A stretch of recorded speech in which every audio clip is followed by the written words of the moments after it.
bonjour à tous, comment ils vont ceux-ci? Hop, si je fais ça normalement, c'est nickel. Salut à tous et bienvenue dans ce nouvel épisode du Crypto Fan Club. Je suis en compagnie d'Artem qui va nous parler de Hawk Invest et surtout, bon, c'est la compagnie qui représente, mais surtout qui va nous aiguiller un petit peu pour nous donner les tips et les conseils pour pouvoir investir sereinement et surtout déceler les nouveaux projets qui sont prometteurs via, voilà, via plein euh, de, de caractéristiques en fait qui va nous aider à déceler. J'espère que vous allez bien. On est déjà au troisième épisode du Crypto Fan Club. Comment vas-tu, Artem? Bah, je vais très bien. Merci, pour l'invitation. Déjà, c'est super cool Avec grand et plaisir. je t'avoue que c'est ma première expérience en live, sur Twitch. Donc, Et- Bah écoute, c'est une première pour moi. On va voir comment ça se passe. pour l'instant, déjà, le son c'est nickel. L'image c'est bien parce que tout à l'heure, quand tu as lancé, je voyais que c'était tout pixelisé. Je comprenais pas trop. Et au final, ça s'est bien remis. Donc, écoute, ça a l'air de. Tout va bien se passer. Donc t'inquiète pas. De toute façon, oh, t'as l'air d'être à l'aise à l'oral. Donc ça ira, non? Ça devrait aller, je pense. On fait pas Ça mal de devrait. live Insta et j'avais tenté une expérience YouTube à un moment, mais Ouais. mais je pense que ça devrait aller. Ah, les expériences YouTube, c'est toujours un bon truc. Tu sais, moi pour petit aparté, depuis que je fais en fait du YouTube et du stream, ça fait uniquement que 3 semaines que vraiment je consacre du temps à la crypto-monnaie, etc. Donc, du coup, je mets les épisodes du Crypto Fan Club sur YouTube. Je crois que le premier épisode, il a atteint les 2000 vues. Enfin, je suis même pas sûr qu'il les ait atteints, mais pour moi, ça reste énorme parce que mes abonnés, ils ont pas l'habitude de voir ce genre de contenu. Donc, ça reste cool, tu vois. Donc ouais, je connais Mmh. un petit peu l'écosystème en tout cas. Donc je vois qu'il y a des gens qui sont là. Ouais, il y a le HR aussi qui a retweeté le tweet, donc ça fait plaisir. Merci à lui. Écoute, Artem, on va commencer par te présenter comme d'habitude, et puis tu vas nous dire un petit peu ce que tu fais, comment tu t'es mis à la crypto, et puis voilà. OK, bah, déjà salut tout le monde, salut à tous ceux qui sont là. Alors, je m'appelle Artem, donc si tu veux, on commence un peu avec le parcours. Donc si tu veux, j'ai 23 ans, donc je suis Et, encore, tout jeune, on va dire. t'es dans Donc la fleur de l'âge. je sors de mes études, donc j'ai fini mes études l'année dernière. J'ai fait le BB High j'ai fait le programme international. Donc j'ai fait un an d'études à Lille, un an à Los Angeles, un an à Singapour. Oh, Pendant stylé. mes études, j'avais un peu entendu parler de tout ce qui est crypto, mais je m'étais jamais vraiment penché dessus. Et donc c'est à la fin de mes études que j'avais 2 mois avant de commencer mon VIE. Et je me suis dit, bah, en fait, pendant ce temps-là, autant faire quelque chose. Et j'ai fait un stage chez Just Mining, Ok. donc la société de Asher. Ouais. Et en fait, c'est la première fois que je kiffais autant ce que je faisais parce que en fait, j'apprenais tous les jours. C'est un milieu qui change tout le temps. En fait, Ah ouais. on est dans un monde où tu peux vraiment t'épanouir et apprendre. Donc je vais adorer ça et puis maintenant donc je suis à plein temps, chez eux.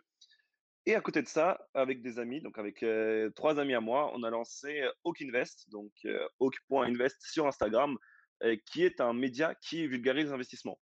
Alors, justement, ce qui est différent, si tu veux, entre Hawk Invest et moi, si tu veux, donc je suis le quart de Hawk Invest parce qu'on est 4. Ouais. Moi, je m'occupe de la partie crypto. Mais Ok. en fait, justement, ce que nous, on essaie de proposer, c'est la diversification des investissements pour les jeunes. Ça veut dire qu'on parle de l'immobilier, on parle des actions, on parle des cryptos, on parle vraiment de beaucoup de choses. Et alors, ça se passe sur Hawk Invest là. Ouais, j'étais en train de regarder, je me disais, c'est bizarre, je vois pas ta tête, ça a l'air un petit peu plus vieillot que toi, mais. Pour le coup, on n'a pas encore de site, Vous donc avez on pas encore le communique site? D'accord. surtout. Non, non, on communique surtout via Instagram et Sur Insta? Discord. Ouais. Donc voilà. Mais si tu veux, on s'est dit qu'au départ, on allait en parler avec des amis à nous, juste créer une page. On était à 30, 40 abonnés. Ouais. Et au final, ça a commencé à prendre. Aujourd'hui, bah, on est à 3500 presque. Ouais. Donc ça commence à vraiment bien marcher. Et en fait, ce qu'on essaie de faire, c'est vraiment rendre ce qui est accessible à tout le monde encore plus accessible en l'expliquant. Parce qu'aujourd'hui, quand tu tapes crypto-monnaie ou blockchain, sur Internet, tu as directement les gens qui commencent à rentrer dans le technique. C'est pareil pour la bourse, pour l'immobilier, c'est pareil. Et en fait, ce que nous, on essaie d'expliquer aussi, c'est qu'aujourd'hui, tu n'as pas besoin d'être millionnaire, tu n'as pas besoin d'attendre d'avoir un emploi stable pour investir. Parce que Ouais. justement, c'est quand tu as un emploi stable, quand tu as une famille, quand tu as un enfant, que tu ne peux plus te permettre de prendre de risques et d'investir dans quelque chose qui est risqué. Surtout la Donc voilà. crypto. Et donc, on fait beaucoup d'analyses fondamentales et on explique les bases, si tu veux, de l'investissement et des cryptos et, de tous les, et des deux autres domaines dont on parle. Ok, donc Voilà. on rappelle crypto, immobilier et bourse. Exact, c'est ça, c'est les 3. Et après on parle aussi de la gestion de patrimoine. Donc, Ok, en général, donc comment répartir ses investissements, comment, sécuriser une partie de son portefeuille et cetera. ok. Donc pour l'instant, toi, ce que tu représentes, c'est uniquement un média. On est d'accord que c'est pas une société d'investissement. C'est uniquement un média. Non. Ok, Voilà, donc si tu veux, aujourd'hui, on ne peut pas donner de conseils en investissement. Ça ouais, veut dire qu'aujourd'hui, on se présente plus, comme tu dis, comme un média parce que on va vraiment vulgariser l'investissement, mais on va pas aller vers les gens et dire investissez là-dedans. Et d'ailleurs, c'est ce qu'on explique justement à nos abonnés, c'est que on a ce truc-là qui est vraiment une chance, c'est que quand on publiait au départ les analyses, quelque chose qu'on ne fait plus trop aujourd'hui, ouais, il y avait des gens qui nous suivaient sur des analyses et le truc, il explosait dans les 2 à 3 jours ou dans les 2 semaines qui arrivaient. Et à chaque fois, c'était de la chance. C'est pas comme si on avait des infos en avance ou quoi. ouais, Et du coup, il y a des gens qui nous envoyaient des messages qui nous disaient ah bah les gars, grâce à vous, j'ai fait un x4 ou j'ai fait un x8. Et en fait, ça fait plaisir de recevoir des messages comme ça. Mais si tu veux, aujourd'hui, c'est facile d'être un expert en crypto sur Instagram parce que tout le marché il monte. Et ouais, donc, ouais, au bout d'un moment, tu as des pages qui se créent qui disent ah mais regardez, je vous ai dit d'investir là-dedans. Alors qu'en réalité, il y a tout le marché qui a pris. Donc, au final, tu n'as aucun mérite. Donc, c'est pour ça, on ne partage pas nos performances, mais des fois, des gens, ils nous envoient des messages en disant, ben voilà, je vous ai suivi sur ce projet-là, c'est super cool, je suis content. Et en fait, ce qu'on essaie de faire comprendre aux gens, c'est aussi que c'est eux qui prennent le risque d'investir et que s'ils n'avaient pas pris ce risque-là, bah, ils n'auraient pas performé. Donc, certes, on leur a vulgarisé, on leur a mâché un peu le travail, ouais. mais derrière, c'est quand même les gens qui prennent le risque, qui investissent leur argent. Ouais. Moi, pour revenir à ce niveau-là, tu vois, je suis moi sur une chaîne qui s'appelle Le Stream. Je sais pas si tu connais, mais c'est une chaîne de streaming qui est quand même beaucoup plus importante que la mienne perso. Et c'est vrai que ça me met un petit peu de pression aussi parce que bah, sur la mienne, tu vois, quand on fait un crypto fan club, on est allé entre 200 et on va dire 400.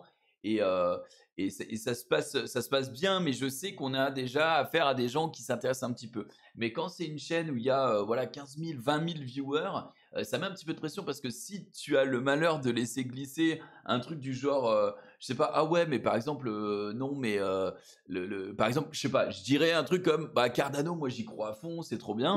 Et en fait, ça peut avoir une répercussion de ouf sans que tu t'en aperçoives vraiment. Et il se peut qu'il y ait un mec qui prenne ça comme un conseil en invest et qui soit en mode let's go, je all-in toutes mes économies sur Cardano et que demain il fasse moins 50%, tu vois. Ouais. Et ça, c'est assez compliqué pour moi. J'essaye vraiment de me réserver à fond sur ce que je dis parce que même si il y a des trucs auxquels je crois, puisque c'est pour ça que j'investis, je veux pas avoir la responsabilité de cet investissement sur les gens qui me follow, quoi. En fait, le Dior, quoi, do your own research, il est très, très, très important.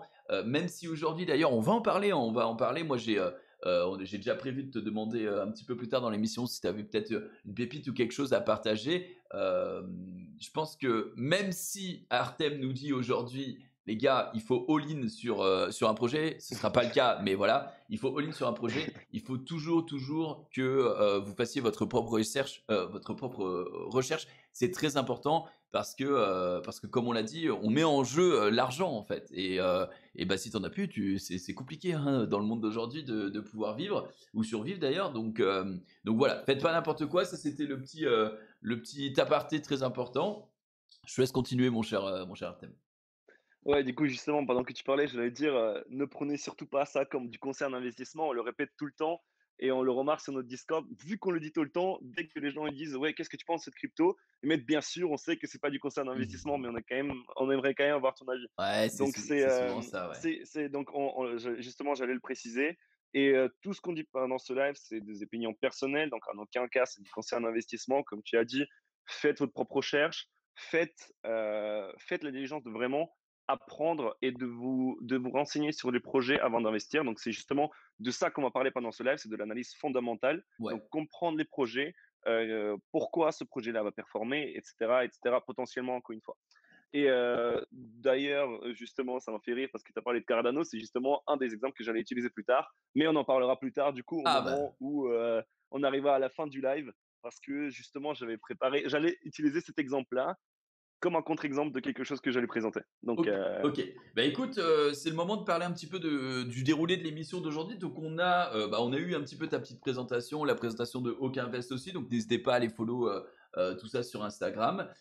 Ensuite, évidemment, bah, on va parler de la baisse actuelle du marché, puisque là, on va pas se mentir, on est déjà mercredi et depuis dimanche, ça s'est quand même bien cassé la figure. Donc, est-ce qu'on est quand même toujours dans une situation de bull run? Est-ce que ça reste haussier ou est-ce que ça y est, c'est la fin, panique et bear market, tu connais. Ensuite, on verra évidemment comment les éléments, c'est ce dont on parlait, qui vont nous permettre de juger si un projet il est bon ou pas. Donc, l'analyse fondamentale, hein, c'est exactement ce que ça veut dire.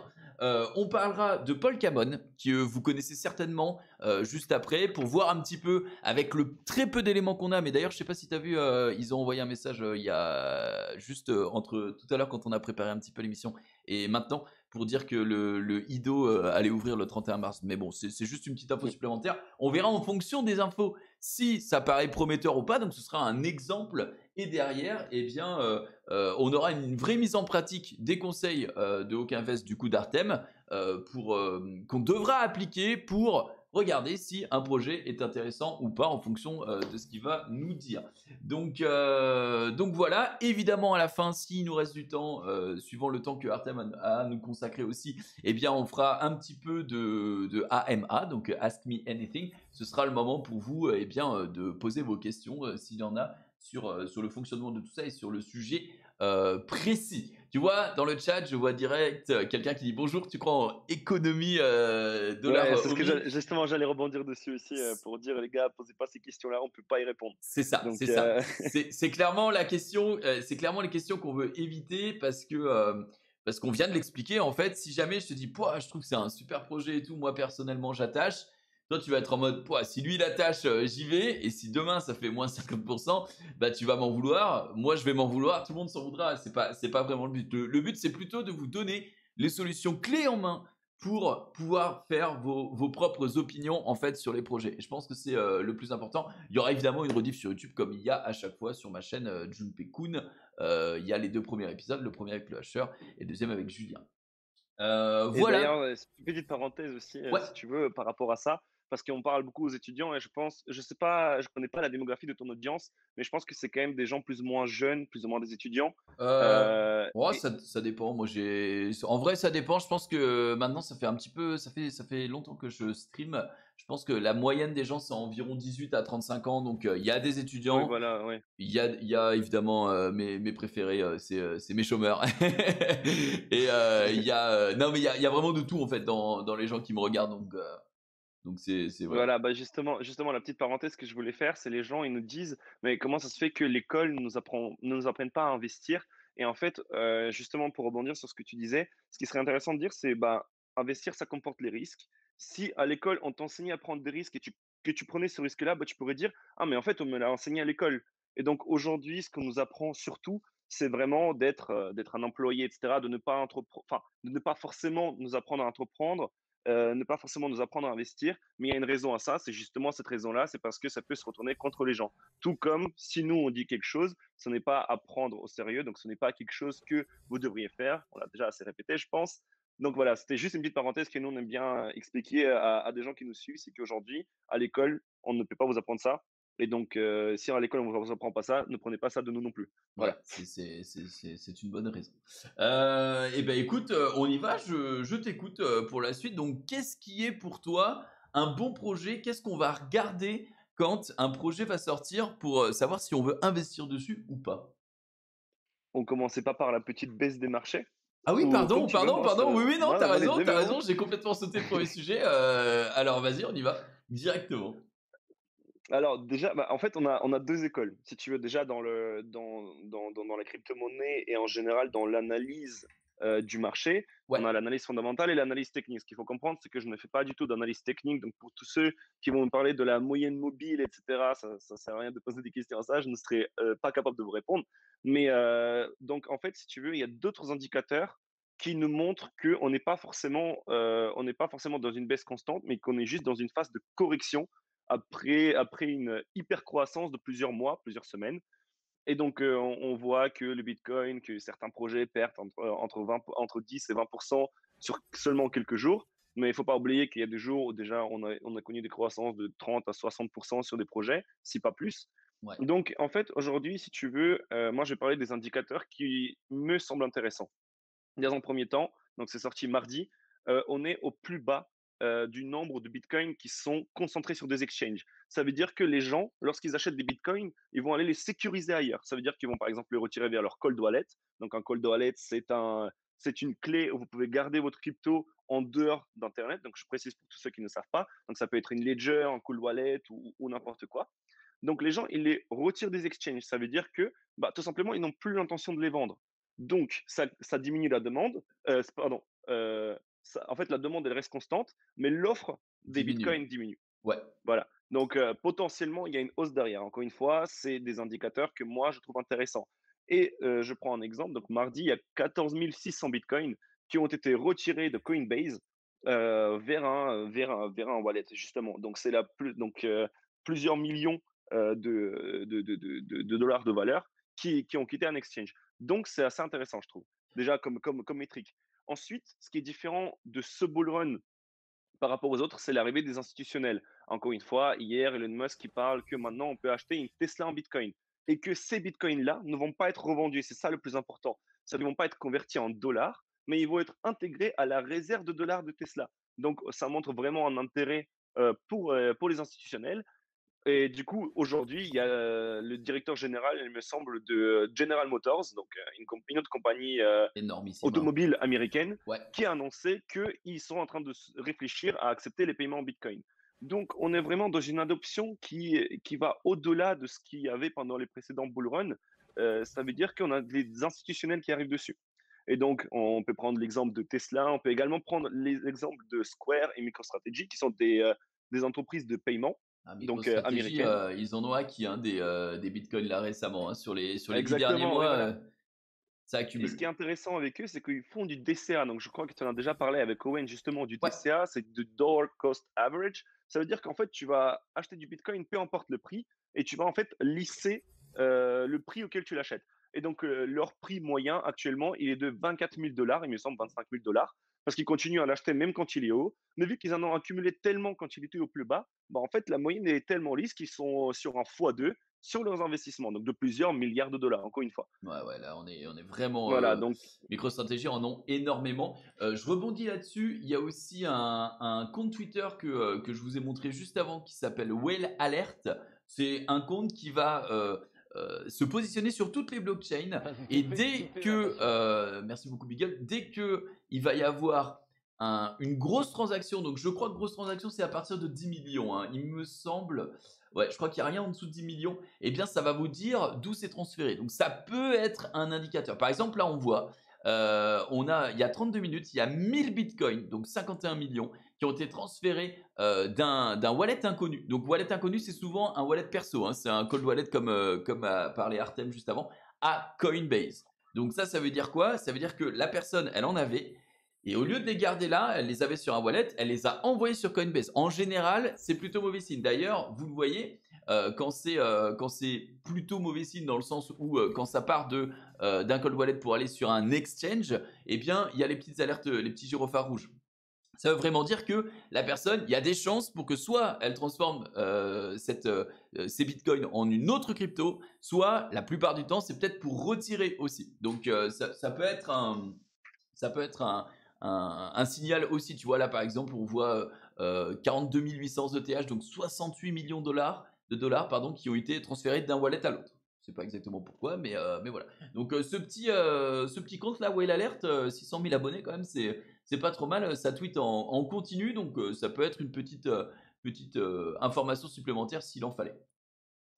ouais, voilà, donc oui, c'est exactement le compte là donc qui parle de ça et ensuite tu as des comptes Twitter comme il me semble Blogpost qui analysent en fait ces données-là et qui font l'extraction des données les plus importantes, je trouve en tout cas. Ouais. Et donc ça, là, on a parlé des bons indicateurs et ensuite on va parler d'un autre indicateur. C'est qu'aujourd'hui, il y a de moins en moins de fiat, donc des monnaies fiduciaires qui arrivent sur le marché crypto. Ça veut dire que les achats qui se font aujourd'hui se font avec des stablecoins, donc des crypto-monnaies qui sont adossées sur une valeur réelle, telle que le dollar, par exemple, avec l'USDT. Et ça veut dire qu'en fait, il n'y a pas de comment dire, nouveaux apports qui vont arriver dans le système crypto. Et donc, ça veut dire que c'est quelque chose qui est recyclé. Ça veut dire que l'intérêt pour les cryptos s'estompe. Et donc, c'est pas forcément quelque chose qui est positif pour l'écosystème, tout simplement parce que c'est quand les gros institutionnels les arrivent, eux, ils injectent des fiat, donc des monnaies fiduciaires. Et donc là, on voit que l'intérêt s'est un peu calmé par rapport à ce qu'il y a eu avant. Donc c'est aussi une métrique qu'il faut prendre en compte. Donc encore une fois, on aborde les deux côtés de la chose parce qu'il faut prendre les deux côtés de la chose en compte quand on fait une analyse.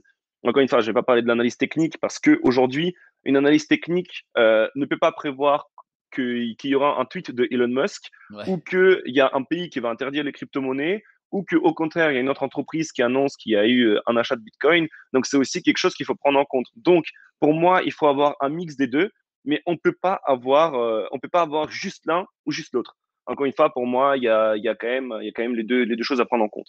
Donc, encore une fois, l'analyse technique, je n'en fais pas parce que je n'ai pas été formé pour ça, même si mon but à terme, c'est de combiner les deux. Pour le moment, ça fait à peu près un an que je suis dans la crypto, que j'apprends en lisant des choses, en Mm. investissant, en tentant des choses.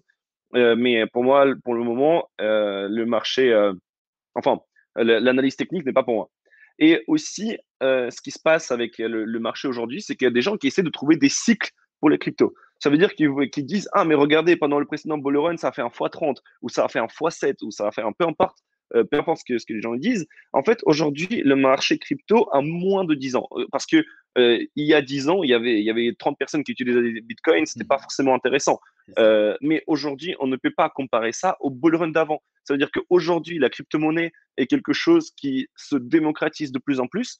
Et on ne peut pas le comparer aux périodes d'avant, tout simplement. Donc aujourd'hui, on peut trouver des similarités, forcément, mais ce marché est beaucoup trop jeune pour trouver des cycles, encore une fois. C'est quelque chose qui peut durer, c'est quelque chose qui peut du jour au lendemain avoir un comportement totalement différent. C'est pour ça que je trouve aussi que c'est compliqué de se baser là-dessus parce que c'est quelque chose de nouveau, c'est quelque chose qu'on ne peut pas comparer aux autres marchés qui sont en place depuis des centaines d'années. Donc, encore une fois, c'est quelque chose que je trouve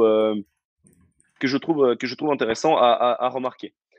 Et enfin, on arrive dans le dernier point qui, pour moi, est le point le plus bullish, entre guillemets, donc qui souligne la hausse des crypto-monnaies, c'est l'euphorie qu'on a autour de ça. Aujourd'hui, tout le monde pense qu'en investissant dedans, on va être riche. Et les indicateurs le montrent. Aujourd'hui, on a plus de 100 000 nouveaux utilisateurs sur les exchanges par jour. Et donc, on se rend compte qu'en fait, il y a un réel intérêt. Donc, dans un premier temps, pour les personnes qui veulent spéculer, mais on voit aussi des exemples et des cas où les gens ont besoin des crypto-monnaies. À chaque fois, je reprends l'exemple de Venezuela, où les gens ils reçoivent leur salaire en brouette et qu'ils Ouais. brûlent l'argent pour se chauffer à la maison parce qu'il y a une hyperinflation de la crypto-monnaie. Ouais, Et on a c'était. vu ça avec la Turquie il y a quelques jours, avec une dévaluation de 20%, il me semble, de la lire turque, quelque chose comme ça. Je ne saurais pas te dire les chiffres exacts, j'ai peur de me tromper. Mais les gens, la recherche Google pour le Bitcoin et les crypto-monnaies a explosé au moment où il y a eu cette inflation. Et donc, on voit que les gens, en fait, vont utiliser les crypto-monnaies dans un premier temps pour spéculer, certes, mais pour certains pays, pour certaines personnes, pour certaines entreprises, c'est aussi un moyen de se protéger contre l'hyperinflation, même si on a cette volatilité des crypto-monnaies. Ouais. On continue à y croire, et je trouve que c'est un très bon indicateur aussi. En Turquie récemment, là, les recherches pour le Bitcoin suite à l'effondrement un petit peu de leur, enfin l'hyperinflation de leur monnaie, avaient été multipliées par quelque chose d'aberrant. Je sais plus si c'est 50 ou un truc comme C'est ça, ça, parce qu'il y avait c'est ça. des gens bah, qui voilà qui vont trouver refuge autre part. Et comme tu l'as dit, au Venezuela, c'était déjà le cas. Et du coup, je trouve que ça fait quand même un petit peu euh, une conclusion en demi-teinte parce que on a d'un côté, tu nous dis qu'il y a de moins en moins d'argent fiat qui rentre et qu'il y a de plus en plus de recyclage sur les exchanges. Donc, encore une fois, ça veut dire vraiment qu'il y a de moins en moins de gens qui mettent de l'argent. Par contre, il y a une centaine de milliers d'utilisateurs qui arrivent sur les exchanges. Donc, qu'est-ce qu'il y a? Ça veut dire que ces utilisateurs, ils sont là, mais ils savent qu'on est dans une phase de bull run, du coup, ils attendent peut-être d'acheter au plus bas ou c'est juste pour toi des gens qui se renseignent, qui préparent le terrain? En fait, si tu veux, les 100 000 nouveaux utilisateurs qui s'inscrivent sur un exchange ne signifie pas qu'il va y avoir 100 000 millions nouvelles liquidités qui vont être injectées dans le marché. Il Ouais, ne faut pas oublier qu'il y a des gens qui retirent, que les institutionnels sont dedans aussi pour se faire de l'argent et que lorsque le marché monte alors qu'ils étaient dans une phase baissière, il y a certains qui ne vont pas hésiter à prendre leur profit. Donc ça, c'est la première chose. La deuxième chose, c'est que c'est pas les petits investisseurs qui font la différence, c'est les institutionnels. Quand Tesla arrive et qu'ils disent, bah, il y a un mois, on a mis 1500 milliards donc dans le Bitcoin, pardon, 1,5 milliard. Oui, c'est ça, 1,5 milliard, parce que 1500 milliards, ça fait beaucoup. C'est la C'est- capitalisation du Bitcoin même. ah, mais, ouais, mais Donc, non, ouais, ça fait énorme. Mais je crois que c'était plus que ça parce que c'était 8% de leur trésorerie. Donc, je sais c'est plus ça, combien c'est c'était. 1,5 milliard de dollars, c'est Ouais. ça. Donc en fait, c'est ce qu'ils avaient injecté dedans. Et donc en fait, on se rend compte que lorsque tu injectes quelque chose qui est de l'ordre de... Donc on parle de dixième de pourcent quand même d'une capitalisation du marché, ça fait quand même une sacrée différence. Et ouais. Et c'est pareil avec Michael Saylor, donc quand ils injectent des liquidités avec des gros acteurs, on voit que c'est vraiment ça qui va marquer la différence. C'est pas les 100 000 personnes qui vont mettre $1 en s'inscrivant dessus Ouais. parce qu'on se rend compte qu'en fait, ça représentera rien du tout au niveau du marché. Ouais. Donc, en fait, si tu veux, je suis un peu partagé entre les deux. Et justement, moi, je crois à la crypto-monnaie, donc je ne suis pas un maximaliste, je ne crois pas qu'au Bitcoin. Je trouve que le Bitcoin, justement, c'est vieux, c'est c'est cher, c'est lent, mais c'est le Bitcoin. C'est le Bitcoin, justement. C'est la première crypto-monnaie. Ça fait 2 ans qu'elle est là. Elle ne s'est pas fait hacker. Aujourd'hui, il y a des gens qui l'utilisent. Et c'est quand même 1000 milliards de capitalisation, même si avec cette baisse, ça a baissé un tout petit peu. Mais 1000 milliards de capitalisation, c'est un dixième de ce que représente l'or. L'or qui est là depuis des milliers d'années, qu'on considère comme une valeur refuge. Mm. Et là, en 20 ans, on a une technologie qui arrive, qui, grâce à la digitalisation, grâce à l'accès à l'information, arrive à un dixième de la capitalisation du métal précieux qui est là depuis des millénaires. Ouais. Donc, je Ouais. trouve que c'est quand même super fort et je trouve que c'est vraiment, vraiment intéressant. Donc pour toi, en conclusion, là, avec les événements récents, malgré la petite baisse, est-ce qu'on est reparti vers un marché plutôt bear ou est-ce qu'on est pour toi toujours dans un bull run, mais qui, comme tu l'as dit tout à l'heure, peut-être s'essouffle, pas s'essouffle un peu, mais reprend son souffle plutôt, puisque on le sait, un bull run, c'est pas uniquement aller de 0 à 100 en ligne droite, ça ne fonctionne pas comme ça. C'est souvent ça va monter et ensuite ça va se stabiliser. Ensuite ça va remonter, ça va se stabiliser, puis ensuite peut-être redescendre un petit peu, se stabiliser, etc., etc. Mais ça va monter au global graduellement et quand même plutôt assez fortement avec des petites phases baissières au milieu. Alors, pour moi, on n'est pas dans un bear market. Pour moi, un bear market n'arrive pas comme ça. Pour moi, le bear market arrivera quand il y aura tout le monde qui sera en train de paniquer, en train de tout vendre. Aujourd'hui, on n'est pas là. Aujourd'hui, on continue à dire Bitcoin vole le refuge, Bitcoin, c'est le fait de se protéger, Bitcoin, mettez-en pour la retraite. Les entreprises, il y a les gens qui poussent les entreprises à continuer à investir, etc. Donc, pour moi, on est encore loin de la fin de ce bull market. Encore une fois, à prendre avec des pincettes parce que demain, ça se trouve, les États-Unis vont bannir les cryptos et j'aurai tort et tout le monde reviendra contre Hawk Invest après. Et moi, je pense que il est important pour les personnes de se positionner aussi par rapport à leur stratégie. Ça veut dire que, encore une fois, on répète ça assez souvent, mais investir l'argent que vous êtes prêt à perdre, qui ne vous est pas nécessaire pour vivre. Donc, vous n'allez pas mettre l'argent qui vous paye votre loyer dans les crypto-monnaies, parce que, encore Évidemment. une fois, on reste quand même dans un milieu qui est très volatile, qui peut gagner 10, 15, 20% par jour, par heure, par minute. Donc, encore une fois, c'est quelque chose qu'on ne peut pas contrôler. Et je pense qu'il est important de savoir sur quelle période de temps vous investiriez. Par exemple, actuellement, sur une période de 10 ans, oui, pourquoi pas. Pour moi, c'est pas quelque chose de déconnant de mettre de l'argent dedans à notre époque, donc pour 10 ans à suivre. Par contre, pour les 2 prochains jours, c'est quelque chose que je ne ferai pas. Tout simplement parce que le marché reste haut, on a une tendance un peu baissière en ce moment, donc c'est pas quelque chose qui serait intéressant. Voilà. Donc, encore une fois, pour moi, on va encore connaître une hausse, mais encore une fois, il faut le prendre avec des pincettes, il faut bien se positionner et définir votre stratégie d'entrée et de sortie par palier. Mais ça, je pense que c'est ce que tout le monde dit et je pense que c'est le plus important à comprendre. C'est le plus important. Ok, donc en résumé, pour toi, bah là, c'est une petite baisse. On reste dans un marché qui est globalement haussier, avec une tendance globalement haussière. Tu as parlé de 10 ans. Mon avis perso à moi, c'est que je pense même sur 3 à 5 ans, si on rentrait en DCA maintenant, même si derrière le Bitcoin encaissait une grosse moins-value même de 50-60%, pourquoi pas, bah, moi j'y crois pour vraiment du long terme. Et de toute façon, les gens qui y sont depuis 10 ans bah, le savent. Et après, comme on l'a dit, attention, c'est pas parce que il y a 10 ans ça valait rien que maintenant ça vaut énormément que dans 10 ans eh bien, ça vaudra énormément plus que ça ne vaut maintenant non plus, parce que on n'a pas assez de recul. C'est tout nouveau, ok, ça a 11 ans, pour que ce soit vraiment déterminé comme cyclique. Donc voilà, Mm. globalement, on a tous les deux un peu les mêmes avis, hein. C'est-à-dire que là, c'est un peu la panique de tous les côtés. Enfin, c'est un peu la panique. C'est légèrement la panique pour ceux qui viennent d'arriver dans la crypto. Pour ceux qui sont déjà un petit peu plus aguerris là-dedans, eh bien, ils n'y voient pas encore de signaux de détresse, on va dire, vraiment de baisse incroyable. Donc on attend de voir. Moi personnellement, il y a des stop loss qui ont un petit peu sauté, hein, de mon côté, je vais pas Ouais. te mentir.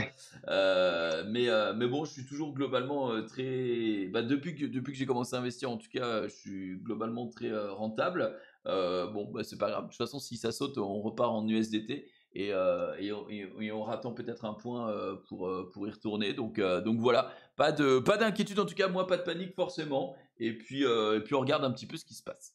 Bah écoute, ça c'est plié. Est-ce que tu avais d'autres choses à rajouter peut-être sur la tendance actuelle?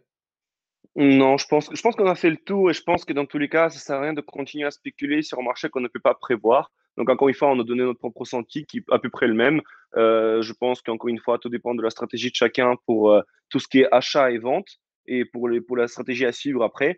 Mais je pense que c'est l'avenir qui nous dira donc qui a eu raison. Et peut-être on s'est tous les deux trompés et que demain, le Bitcoin perdra 80% et on va tous pleurer pendant très longtemps. Tout le monde pleurera, mais vu que non, bah écoute, on verra. On se le souhaite pas évidemment, Bien sûr, bien sûr. mais bon, on verra. Pas de boule de cristal ici.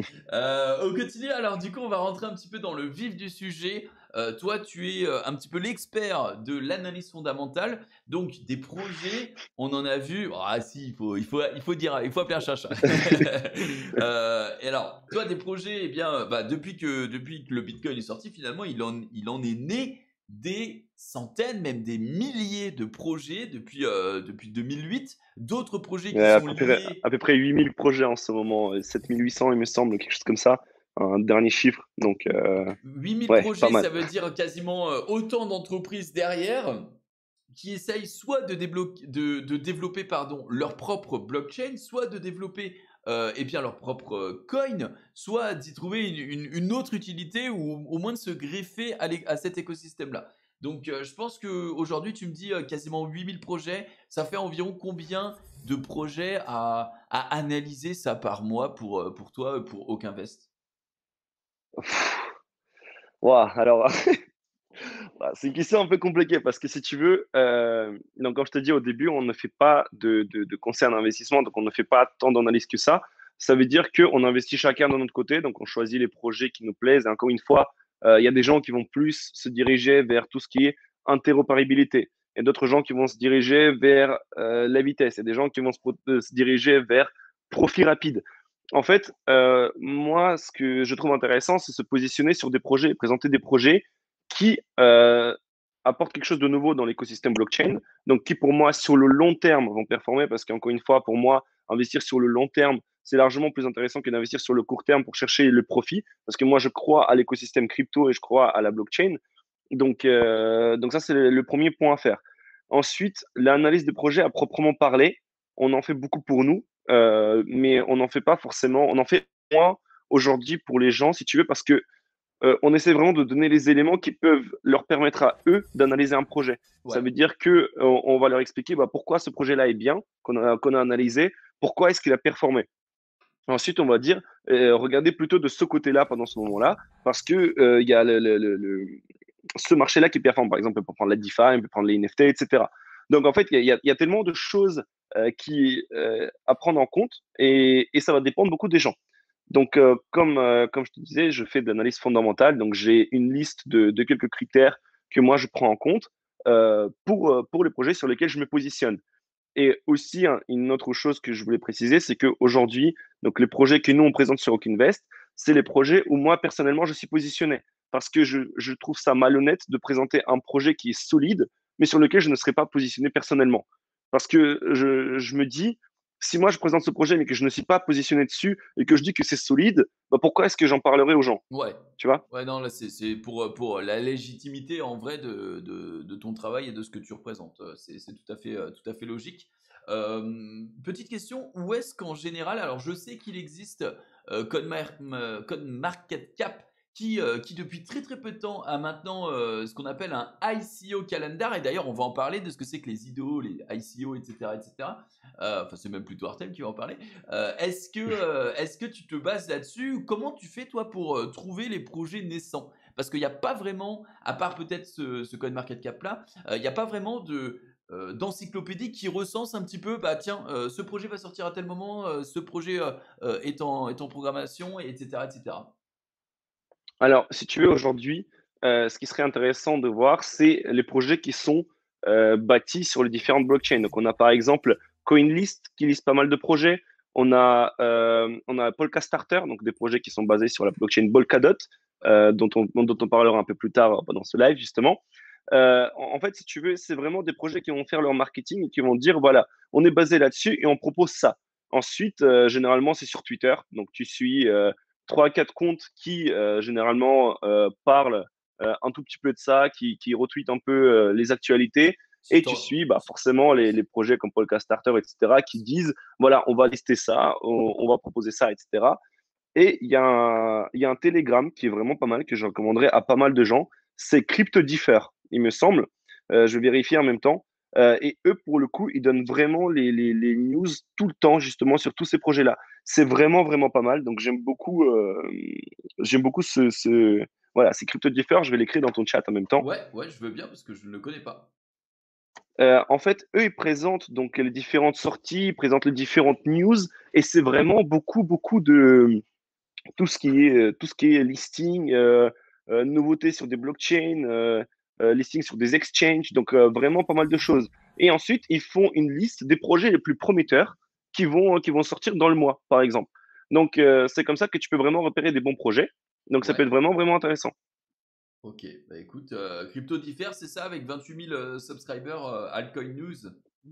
C'est comme ça. Exactement, Ok. c'est ça, 29 823. Eh ben écoute, c'est balancé. Il est dans le chat, donc vous l'avez, c'est Artem qui l'a écrit. Crypto diffère. Vous écrivez exactement ça sur Telegram et vous aurez directement ce qu'il faut. Est-ce que bah, ça, on est tout bon. Par contre, tu as parlé de compte Twitter. Est-ce que tu en as peut-être sous la main à nous donner? Comme ça, on peut peut-être les afficher en même temps.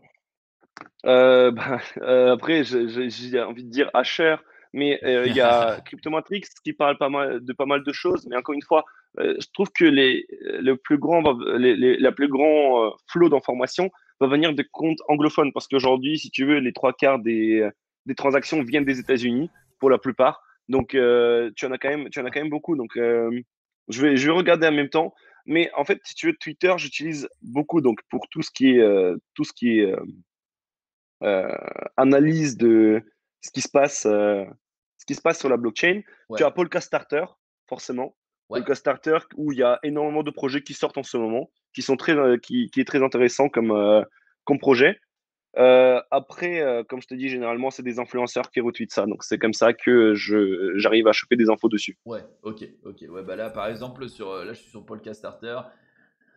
Ils parlent de Polkamon, du coup, évidemment, hein, ça doit être leur gros bébé en ce moment. Donc, on va s'attarder un petit peu plus dessus. D'ailleurs, je pense qu'on va pas trop tarder après ça. Mais effectivement, Podcast Starter qui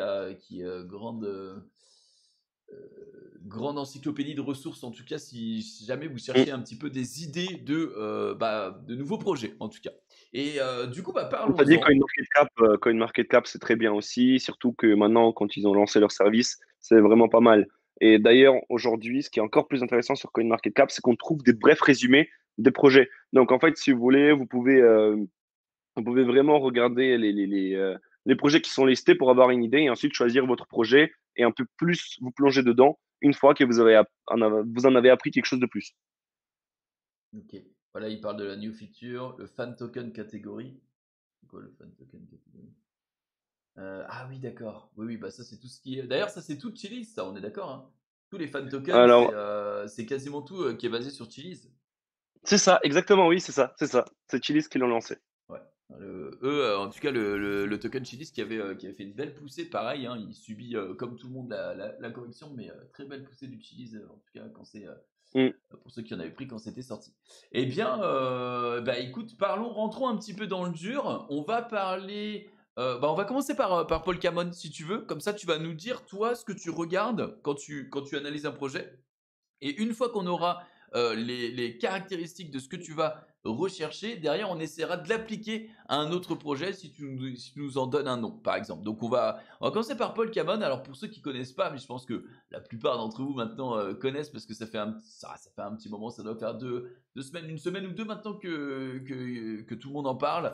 Eh bien, Paul Camon, qu'est-ce que c'est? C'est tout simplement un projet qui est développé sur la blockchain justement Polkadot et où on va avoir un petit peu des... Ah mince, c'est pas directement le site, excusez-moi si c'est le Telegram. On va avoir un petit peu des créatures, des Polkamon qui ressemblent... Vraiment, ça fait penser à un autre mot, je sais pas si vous l'avez, qui ressemblent voilà, à leur Polkamon et qui vont être basés sur des NFT. Et donc, du coup, on va avoir des créatures qui vont être souvent uniques, d'accord, avec un degré de rareté qu'on va pouvoir collectionner. Maintenant, je ne sais pas exactement si on peut les. Il me semble qu'on peut les collectionner et qu'on va pouvoir en faire un autre truc de Pokémon. Mais il faut voir, je ne sais plus exactement. Donc là, ils ont commencé un petit peu leur. Voilà, si tu connectes ton wallet Ethereum, ça va te coûter un petit peu d'argent. Je crois que c'est un invest de 20-30 balles, mais tu auras peut-être une chance. Tiens, on va fermer ça. Tu auras peut-être une chance d'avoir un œuf au moment de la sortie, mais je crois qu'ils en sélectionnent que 100. Enfin bref, avec le nombre de C'est ça. participants qu'il y aura, je suis pas sûr de vouloir vous recommander tout ça. Mais toi, quand tu vois un projet qui sort comme Polkamon, qu'est-ce qui te fait tiquer dans le bon ou dans le mauvais sens? Déjà, Pokémon, comme tu dis, ça fait penser à une franchise qui est totalement J'y connue pensais. de tout le monde depuis plusieurs années. Et bon, on va pas se mentir, le principe est le même. Mais alors, faut voir le projet. Pourquoi est-ce que tout le monde en parle? Pourquoi est-ce que tout le monde dit, mais c'est un projet de fou? Dans un premier temps, ce qu'ils ont fait de bien, c'est ils surfent sur la vague des NFT. Bon, Aujourd'hui, tout le monde parle des NFT. Regardez, il y a un NFT qui s'est vendu à plusieurs millions de dollars ici. Regardez le NFT là, regardez là, là. Et en fait, cette vague de NFT crée un engouement autour de la rareté, du fait de collectionner des choses. Et donc, prendre ce milieu-là et essayer de le révolutionner en ajoutant deux, trois petites choses, mais en fait, ça devient intéressant. Et là, une fois que tu regardes Polkamon, tu te dis, bah, c'est un NFT comme un autre. Bon, c'est stylé. Déjà, c'est du 3D, les petits trucs qui bougent, le design est sympa. Donc, qu'est-ce qu'il y a de plus? Et là, on se rend compte qu'en fait, ils expliquent sur leur site, c'est que tu pourras intégrer des Polkamon dans tes widgets. Ça veut dire que sur ton iPhone, tu pourras avoir ton Polkamon qui bouge sur ton écran. Donc ça, c'est déjà la première chose. C'est un usage de tous les jours. Et c'est le fait de ne pas être obligé de dire, ah, mais regarde, scanne mon adresse wallet et tu pourras voir que sur mon wallet, j'ai un NFT. Là, c'est réellement quelque chose où on peut voir ça sur ton téléphone et dire, regarde, je possède ce NFT-là. Tu ne peux pas le posséder à moins d'avoir le token. Et ce NFT-là, il est très rare. Il n'y en a qu'un seul dans le monde. Et c'est moi qui le possède sur mon téléphone parce que j'ai la preuve de propriété de ce NFT. Donc, encore une fois, on revient sur le NFT. Le but d'avoir un NFT, c'est d'avoir la propriété de l'œuvre, c'est d'avoir la rareté et de pouvoir dire, ben voilà, c'est à moi, c'est rare, ça a de la valeur.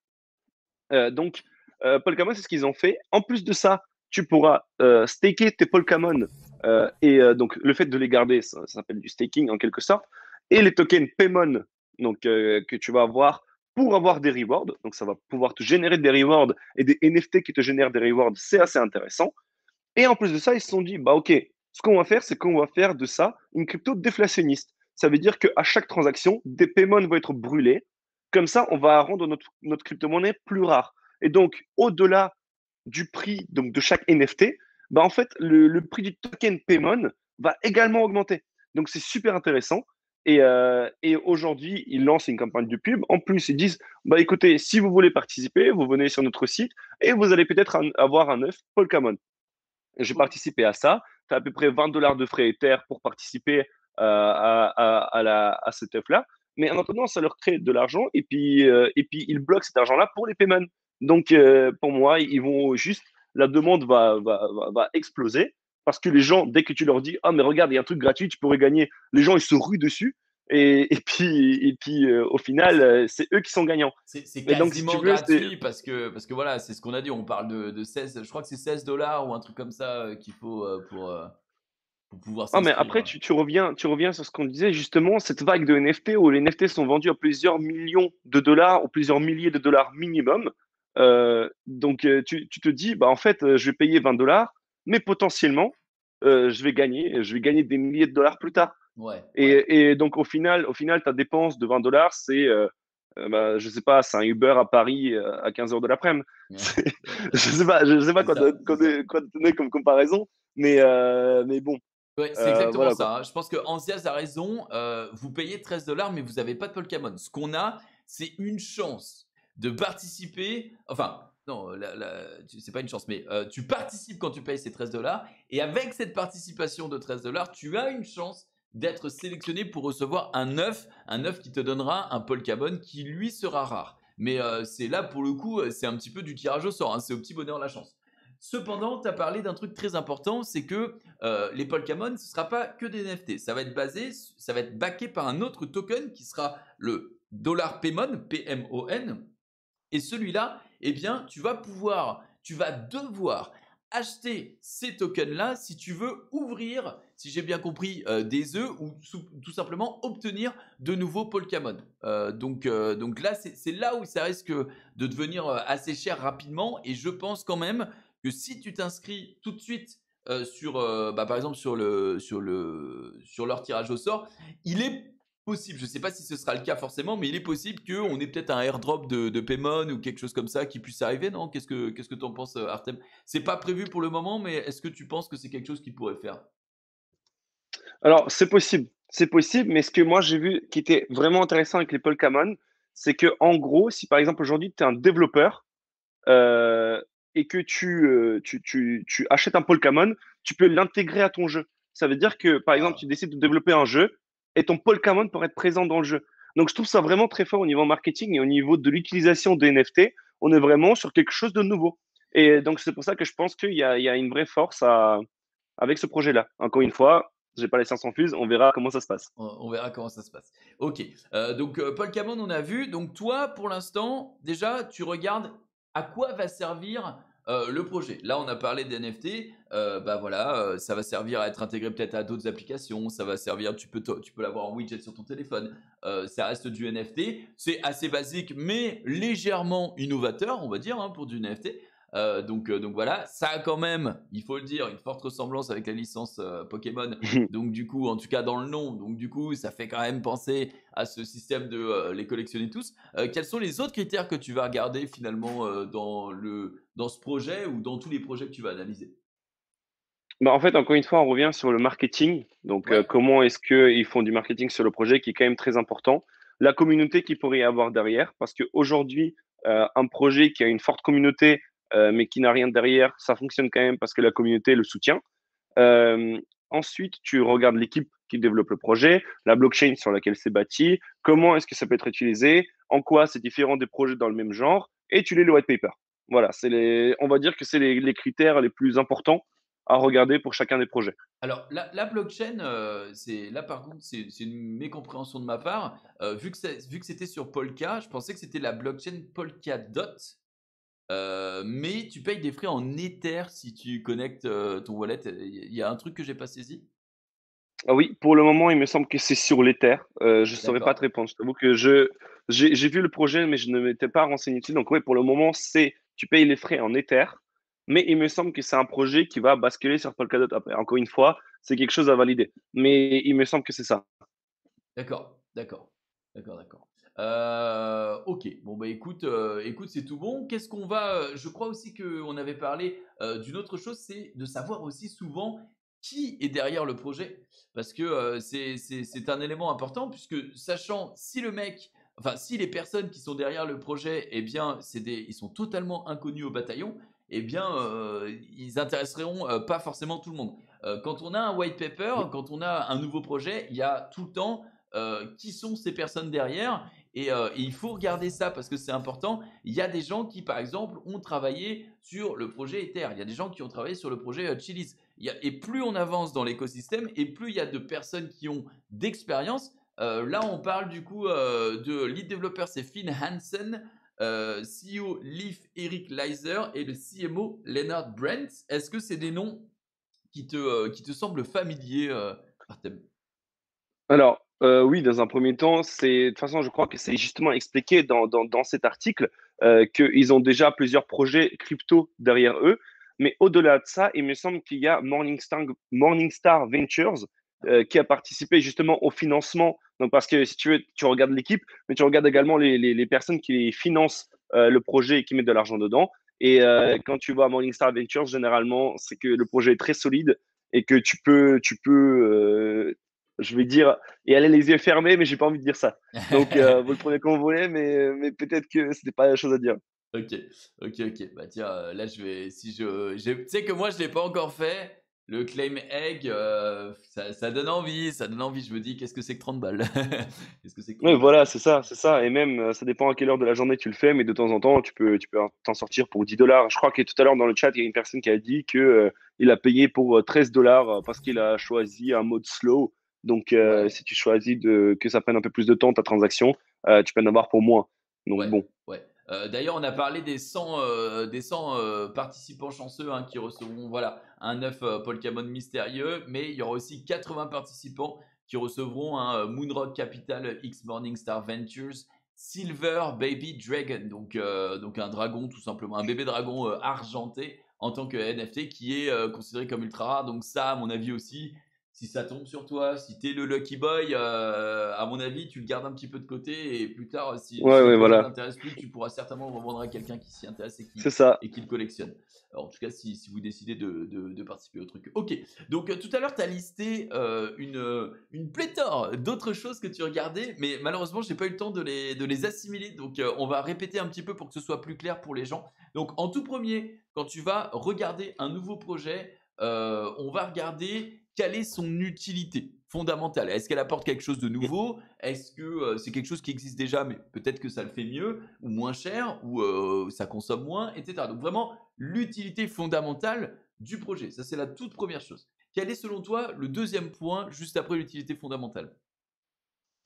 Euh, le secteur, c'est super important. Le secteur dans lequel ça va évoluer. Donc, tu as par exemple la data, tu as par exemple donc les NFT, tu as la DeFi, tu as les échanges entre les gens, tu as l'amélioration d'autres blockchains comme par exemple Polygon qui va rendre Ethereum plus scalable.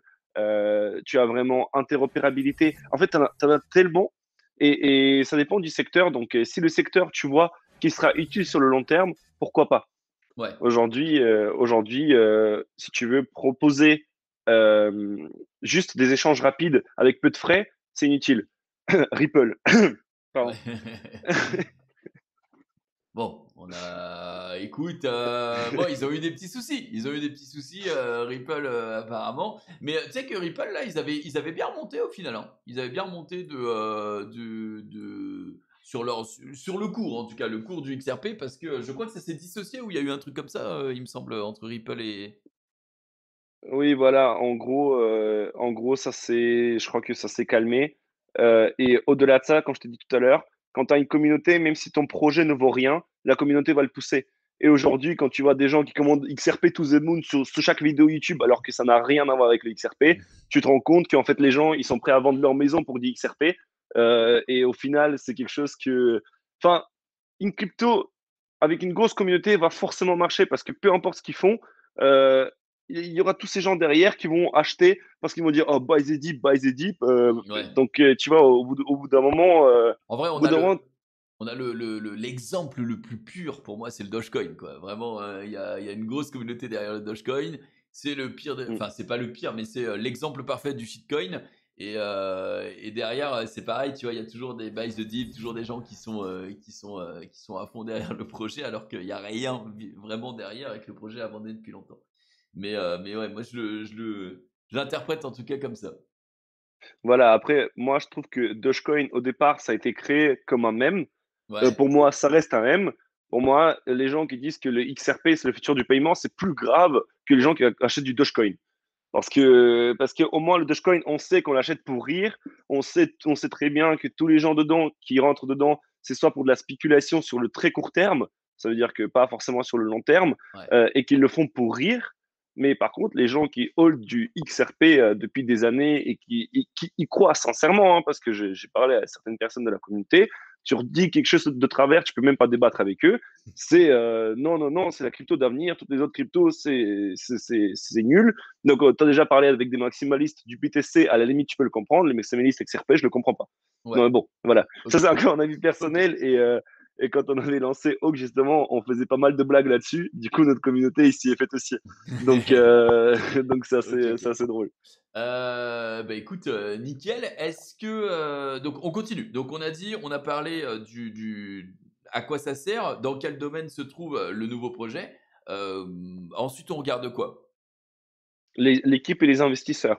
Tu regardes si c'est un projet, si c'est un gars qui a déjà monté des scams ou des projets qui n'ont pas marché ou juste t'as eu les créateurs qui se sont fait de l'argent avec les premiers investisseurs, tu évites ça. C'est quelque chose qu'il ne faut pas, où il ne faut pas rentrer dedans. Et quand tu vois qu'il y a des investisseurs solides, comme par exemple Morningstar Ventures ou tu as Blockchain Partners ou tu as même des cabinets de conseil de temps en temps, c'est là que tu te dis, OK, ce projet-là peut être intéressant parce Ok, que il y a même des institutionnels qui vont mettre de l'argent dedans, des personnes qui comprennent probablement plus que moi, donc ça peut être intéressant. ok. Et on continue. Est-ce que, enfin, les autres critères peut-être que tu avais? Après, ça dépend des gens. Si par exemple tu rentres sur un petit projet, tu ne vas pas regarder le volume d'échange, parce que le volume d'échange ne représentera rien parce que le projet est tout petit, il vient de commencer.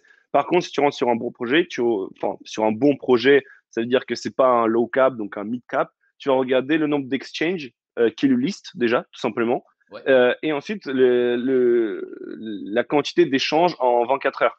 Donc ça aussi, c'est quelque chose d'important parce que si jamais tu veux revendre ta crypto, mais que tu ne peux pas le faire, bah, au final, tu vas te retrouver avec ta crypto et tu pourras rien faire avec. Donc ça aussi, je trouve que c'est un critère assez important. Ok. Donc le volume d'échanges sur le 24 heures et bah, le nombre d'échanges qui liste pardon, la crypto. On rappelle le nom des échanges, les gars, on a parlé l'émission juste avant, mais on a notamment Binance, Coinbase, crypto.com, etc., etc. Voilà, Ouais. c'est ça qu'on entend par exchange. Ok. Et est-ce qu'on aurait un dernier petit tips pour la suite? Ouais, alors le dernier, je pense que c'est aussi, il faut regarder la répartition des tokens. Si tu vois que les créateurs, les premiers investisseurs et l'équipe possèdent 70% de la supply, ce qui est le cas du XRP, par exemple, euh, tu rentres pas dedans parce qu'en fait, à tout moment, eux, ce qu'ils font, c'est revendre leur argent et pour justement se faire de l'argent. C'est d'ailleurs ce qui s'est passé avec l'ex-créateur de Ripple. Il a voulu tout sortir d'un coup, il a voulu tout vendre d'un coup, donc le cours a chuté. Et au final, donc Ripple lui a bloqué son compte. Enfin, c'est vraiment un exemple où tu vois que le créateur de Ripple, donc c'est vraiment l'exemple parfait de la crypto que je pourrais prendre, c'est l'argent, c'est une crypto qui est faite pour rendre riches ses C'est créateurs. créateur. Parce que les cryptos possèdent à peu près 50% de la supply, il me semble, je dirais Alors, shitcoin. ça, c'est quelque chose que l'on peut regarder aussi. D'ailleurs, sur tous les white papers, normalement, hein, on a toujours la répartition en coin du projet. Donc, tiens, je vais en prendre un que moi j'apprécie et dont on a déjà parlé, hein, Swissborg Solutions. Hmm. Je vais regarder. Et toi, pour toi, quel est à peu près le bon pourcentage tiens, alors attends, Asset Analysis, je pense qu'on devrait le trouver là-dedans. Pour toi, quel est le bon pourcentage de, de coins que devrait détenir l'entreprise et ses investisseurs? Ça dépend. Si tu veux, là, c'est une question assez compliquée parce que si par exemple l'équipe, les investisseurs, etc., ils détiennent 30% de la supply, mais qu'ils auront le droit de libérer 10% de cette supply-là dans 5 ans, à condition de rester dans l'équipe, à condition de rester à travailler dessus, c'est quelque chose qui ne sera pas dérangeant. Ou par exemple, si jamais ils décident de réduire cette supply à un moment, c'est quelque chose qui ne sera pas dérangeant. Mais Ouais. par contre, si je pense qu'à partir du moment où ça dépasse les, euh, les 30%, ouais, je dirais 30%, c'est quelque chose qui est 30%, quand c'est même commencé. beaucoup. 30%, c'est commencé à être beaucoup. J'arrive pas à le retrouver. Attendez. J'arrive pas à le retrouver sur leur site directement. Si quelqu'un là dans le chat le veut bien, je sais que je l'ai déjà vu sur leur site, donc je sais que c'est quelque part. Là, on avait la répartition, mais on avait la répartition, si vous voulez, des tokens euh, qui sont en circulation, quoi. Justement, pas des tokens bloqués forcément. Je sais qu'ils ont un truc justement de Protect and Burn où voilà, s'ils ont un petit peu trop de tokens, ils peuvent en brûler un petit peu, ce qui fait en C'est général ça, ouais. ce qui a pour effet de faire monter le cours du CHSB. Donc Ouais. c'est une bonne conséquence pour ceux qui en détiennent. Si quelqu'un a le lien dans le chat, je le veux bien, mais tac tac tac tac tac. Ouais, donc comment on peut savoir combien les créateurs en possèdent de la supply? Bah, c'est justement ce qu'on a dit, c'est via normalement le livre blanc, le white paper. Ça devrait être expliqué, mais c'est bizarre que j'arrive pas à le trouver là, parce que je sais que la dernière fois je l'avais. Smart Engine, si je fais ça, ça va pas me le trouver, ça va pas me le trouver, je crois. Non, je l'ai pas forcément. Bon bah si quelqu'un là dans le chat, passez, envoyez-le directement et puis j'irai checker ça. Maintenant ce qu'on va faire, je crois qu'il a. Non, c'est pas le Protect and Burn justement. C'est pas ça exactement. C'est moi ce que je voulais voir, c'est la répartition de tokens. Mais on va pas le prendre sur Swissborg, on va en prendre sur peut-être sur un autre projet. Et c'est là où tu vas intervenir. Je vais te demander, à mon cher Artem, quel projet tu vas nous demander rapidement d'analyser pour faire notre propre opinion. Et puis tu vas pouvoir nous aiguiller si on fait une petite erreur ou pas. Alors, je pense que je vais donner un truc assez facile parce que c'est quand même une crypto du top 10 du CoinMarketCap, mais Ok. que j'apprécie fortement. C'est le Ouais. Polkadot. Ouais, Ok. et je pense que vu qu'on parlait de Polkamon, je pensais que c'était bien de repartir sur le dot derrière. Ok. Ça peut être intéressant. Alors, le Polka, on est là. Donc, on va directement, on se rend sur le site de Polka. Et là, direct en haut, on voit White Paper. Mais avant ça, il faut se demander à quoi sert exactement l'écosystème Polka, Polkadot. Hein, c'est ce que tu m'as dit tout à l'heure. Donc, c'est la première Mm. chose à se demander. Donc, on va regarder un petit peu. Donc, il y a du cross-blockchain, donc des transferts cross-blockchain. Qu'est-ce que ça veut dire? Ça voudra dire que on va avoir tout simplement on pourra envoyer. Alors, en vrai, je suis même pas sûr. Waiting to De Polkadot quoi? gives you the ability to interoperate with the void. Donc, du coup, j'imagine que si tu connectes Polkadot à plusieurs blockchains, tu vas pouvoir avoir des échanges intra-blockchain, c'est ça? C'est ça, oui. En fait, si tu veux, ils vont pouvoir se connecter à de différentes blockchains via des smart contracts Ouais, et ils vont pouvoir interagir avec différentes blockchains. ok. Donc, c'est vraiment, et au-delà de ça, donc en fait, j'en parlerai justement après. Je te laisse faire ton analyse et après, je te rajouterai deux, trois trucs pourquoi j'aime vraiment bien ce crypto. Ok. Quelqu'un a trouvé le white paper pour Swissborg, donc c'est très gentil. Je veux juste regarder vite fait, puisqu'on y était, avant de repartir. L'allocation. Ah oui, mais ça, c'était le prix ICO. Bon, je regarderai à tête reposée tout à l'heure pour pas rush tout ça, mais je savais que c'était expliqué là-dedans. Merci en tout cas, c'est très gentil. Donc, ok. Ils parlent de blockchain innovation, donc ils disent qu'on va pouvoir créer sa propre blockchain en quelques minutes utilisant des substrate framework. On va pouvoir connecter la chaîne à Polkadot pour avoir de l'interopérabilité entre les blockchains et de la sécurité dès le jour 1. Voilà. Et est-ce Ça, que c'est ça te fait assez, penser à un autre projet par ça pur c'est hasard? énormissime. Un Chiliz ou Ethereum, tout simplement en fait. Exactement, Ethereum. Ok. Donc, ça, c'est quelque chose d'assez intéressant parce que si tu veux, Polkadot, je me permets d'intervenir dans ton analyse, Ouais. euh, et Polkadot est considéré par certains comme un ETH killer. Ça veut dire une crypto-monnaie qui va détrôner l'Ether et qui va faire en sorte de le remplacer tout simplement et permettre à des gens de bâtir dessus et tout simplement de le dépasser sur la Sur la capitalisation longueur. du marché. D'accord. Voilà. Et Oh, ce que je trouve vraiment intéressant avec Polkadot, c'est que contrairement aux projets comme Cardano. Donc, c'est pour ça Ouais, que je te dis au tout début du live qu'on allait en reparler. ouais, Si tu veux, Cardano, c'est, je trouve, en fait, je suis en train de travailler sur une publication justement qui va donner une personnalité au ETH killer. Ça veut dire qu'on va leur donner un nom. Pour moi, Cardano, c'est la grande gueule. C'est celui qui arrive, qui dit, bon, moi, c'est le plus fort, je vais détrôner les terres, on est le numéro un, on est trop fort, regardez les terres, c'est trop cher, regardez, on va les détrôner, on va avoir toutes les entreprises avec nous, regardez, on a peu de frais, on est rapide, regardez les terres, c'est trop nul. Et tu vas voir Polkadot. Polkadot, pour moi, c'est un petit cousin qui est un peu plus stylé que l'Ethereum actuellement. Dans le sens où Polkadot est rapide, Polkadot est pas cher, Polkadot permet la même chose que l'Ether. Mais à la différence, c'est qu'aujourd'hui, j'avais vu ça, cette comparaison sur Reddit. Aujourd'hui, quand tu vas aller dans une forêt, pour couper un arbre, tu vas avoir besoin d'une hache. Donc, un outil bien précis pour faire une tâche dans la forêt. Mais si aujourd'hui, on te dit, est-ce que tu préfères avoir une hache ou un couteau suisse? Donc un couteau suisse qui sait faire plein de choses, mais qui n'est pas forcément efficace pour toutes les tâches. Mais en fait, si tu veux, tu vas prendre forcément le couteau suisse parce que tu te dis, mais en fait, je peux faire tellement de choses avec un couteau suisse, qu'est-ce que je vais faire avec une hache? Et au final, pour moi, c'est la comparaison parfaite entre Polkadot et Ether.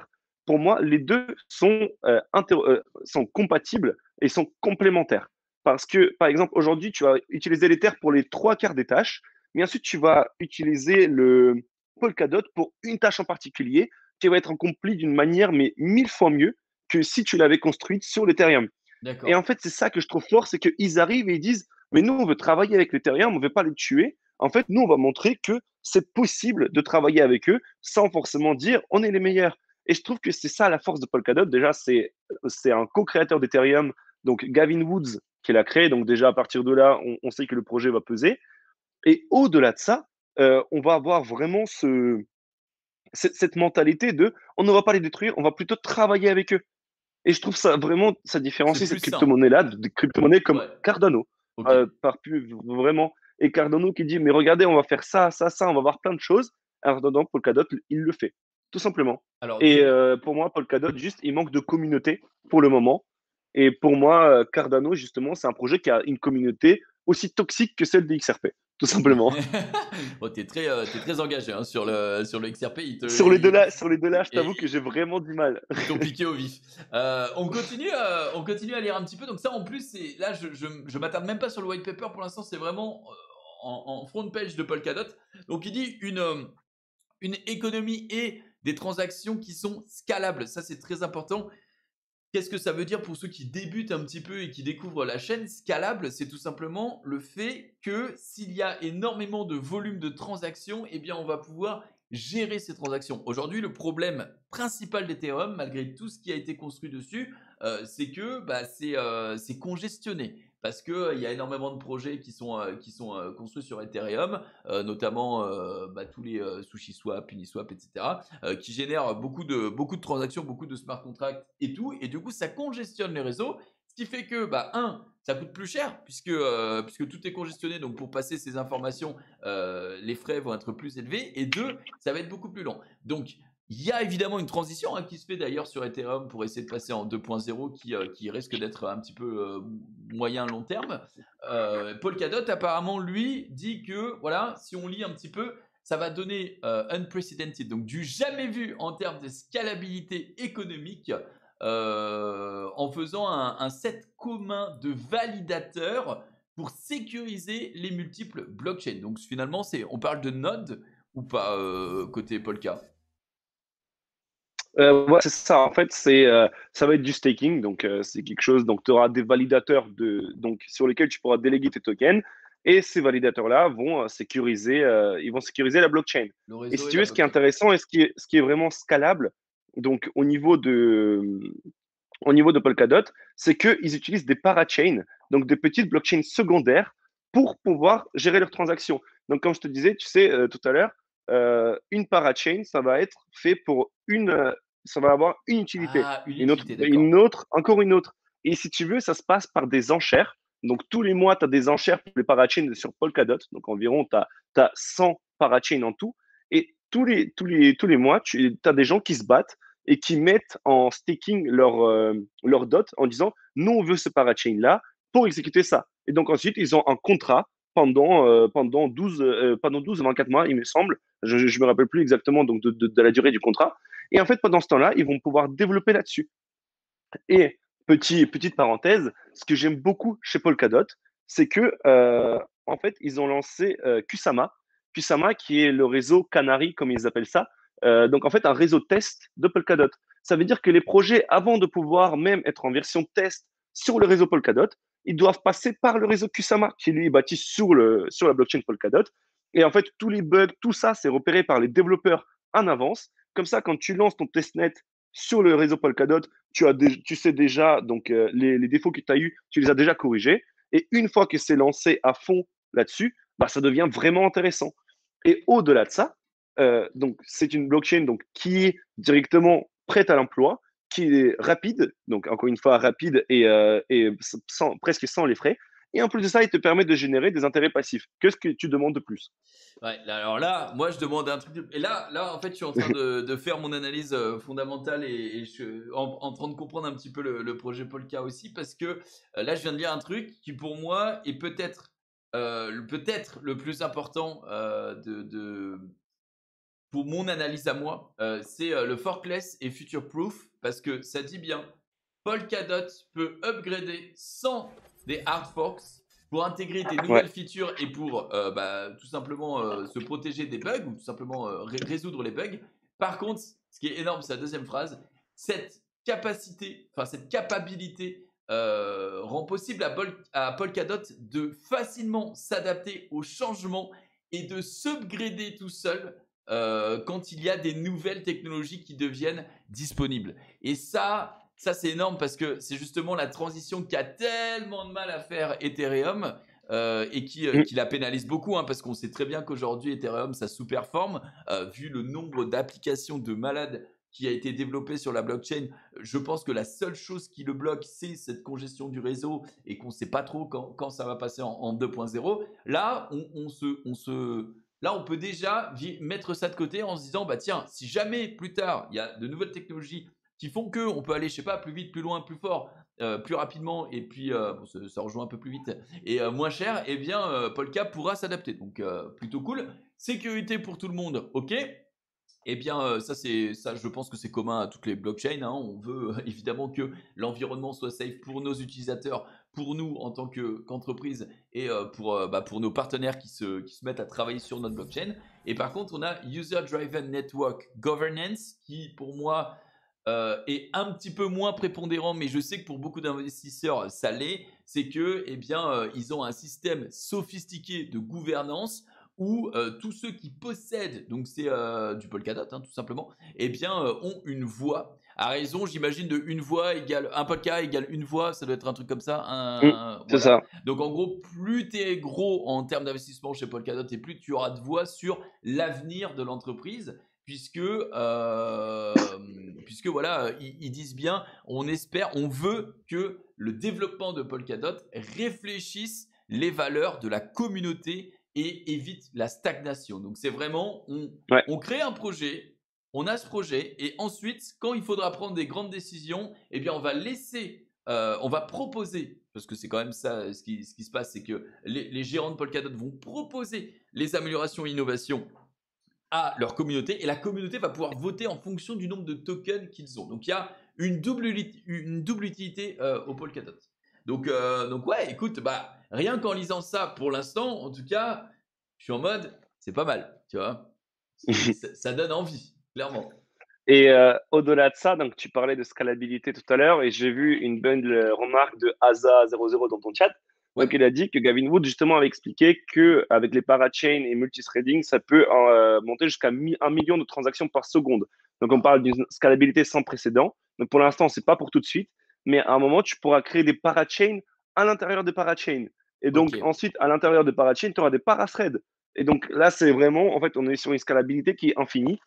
Et donc, beaucoup de gens le comparent à Avalanche, donc le projet qui fait beaucoup de Avax. bruit dernièrement, Ouais. parce que, voilà, exactement, donc qui est le concurrent direct de Polkadot.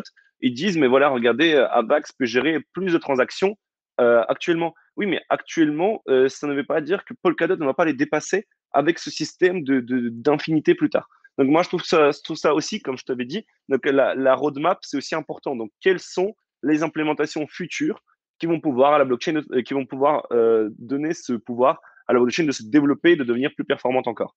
Ok.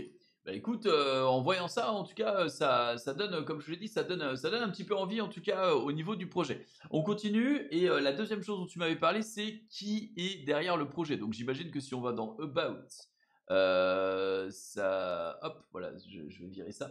Voilà, ça doit nous dire qui est derrière. Donc là, on a Robert Habermeyer, je pense que ça se prononce comme ça, Gavin Wood et Peter Chapman. Et donc là, on va regarder un petit peu. Donc moi, je suis vraiment encore une fois nouveau dans l'écosystème crypto. Donc même si tu me dis putain, c'est Gavin Wood, je serai en mode stylé. Moi, je connais Robin Hood, mais je connais pas Gavin Wood. Donc il faut que je lise un petit peu, il faut que je me renseigne sur qui sont ces personnes. On va pas le faire là parce Co-créateur que d'Ethereum. voilà, Co-créateur d'Ethereum, c'est tout ce que j'allais simplement. dire. On va pas le faire là parce que bah, tu es là et tu pourras nous aider un petit peu. Et que bah, le but, c'est quand même que ce soit un petit peu éducatif, mais pour tout le monde, ça prenne pas 1000 ans.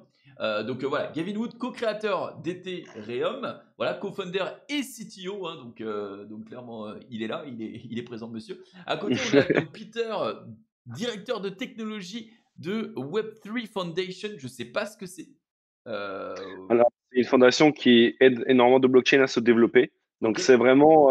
Enfin, si tu veux, quand tu regardes leur équipe, là, tu as quand même trois personnes très prominentes au milieu de la blockchain.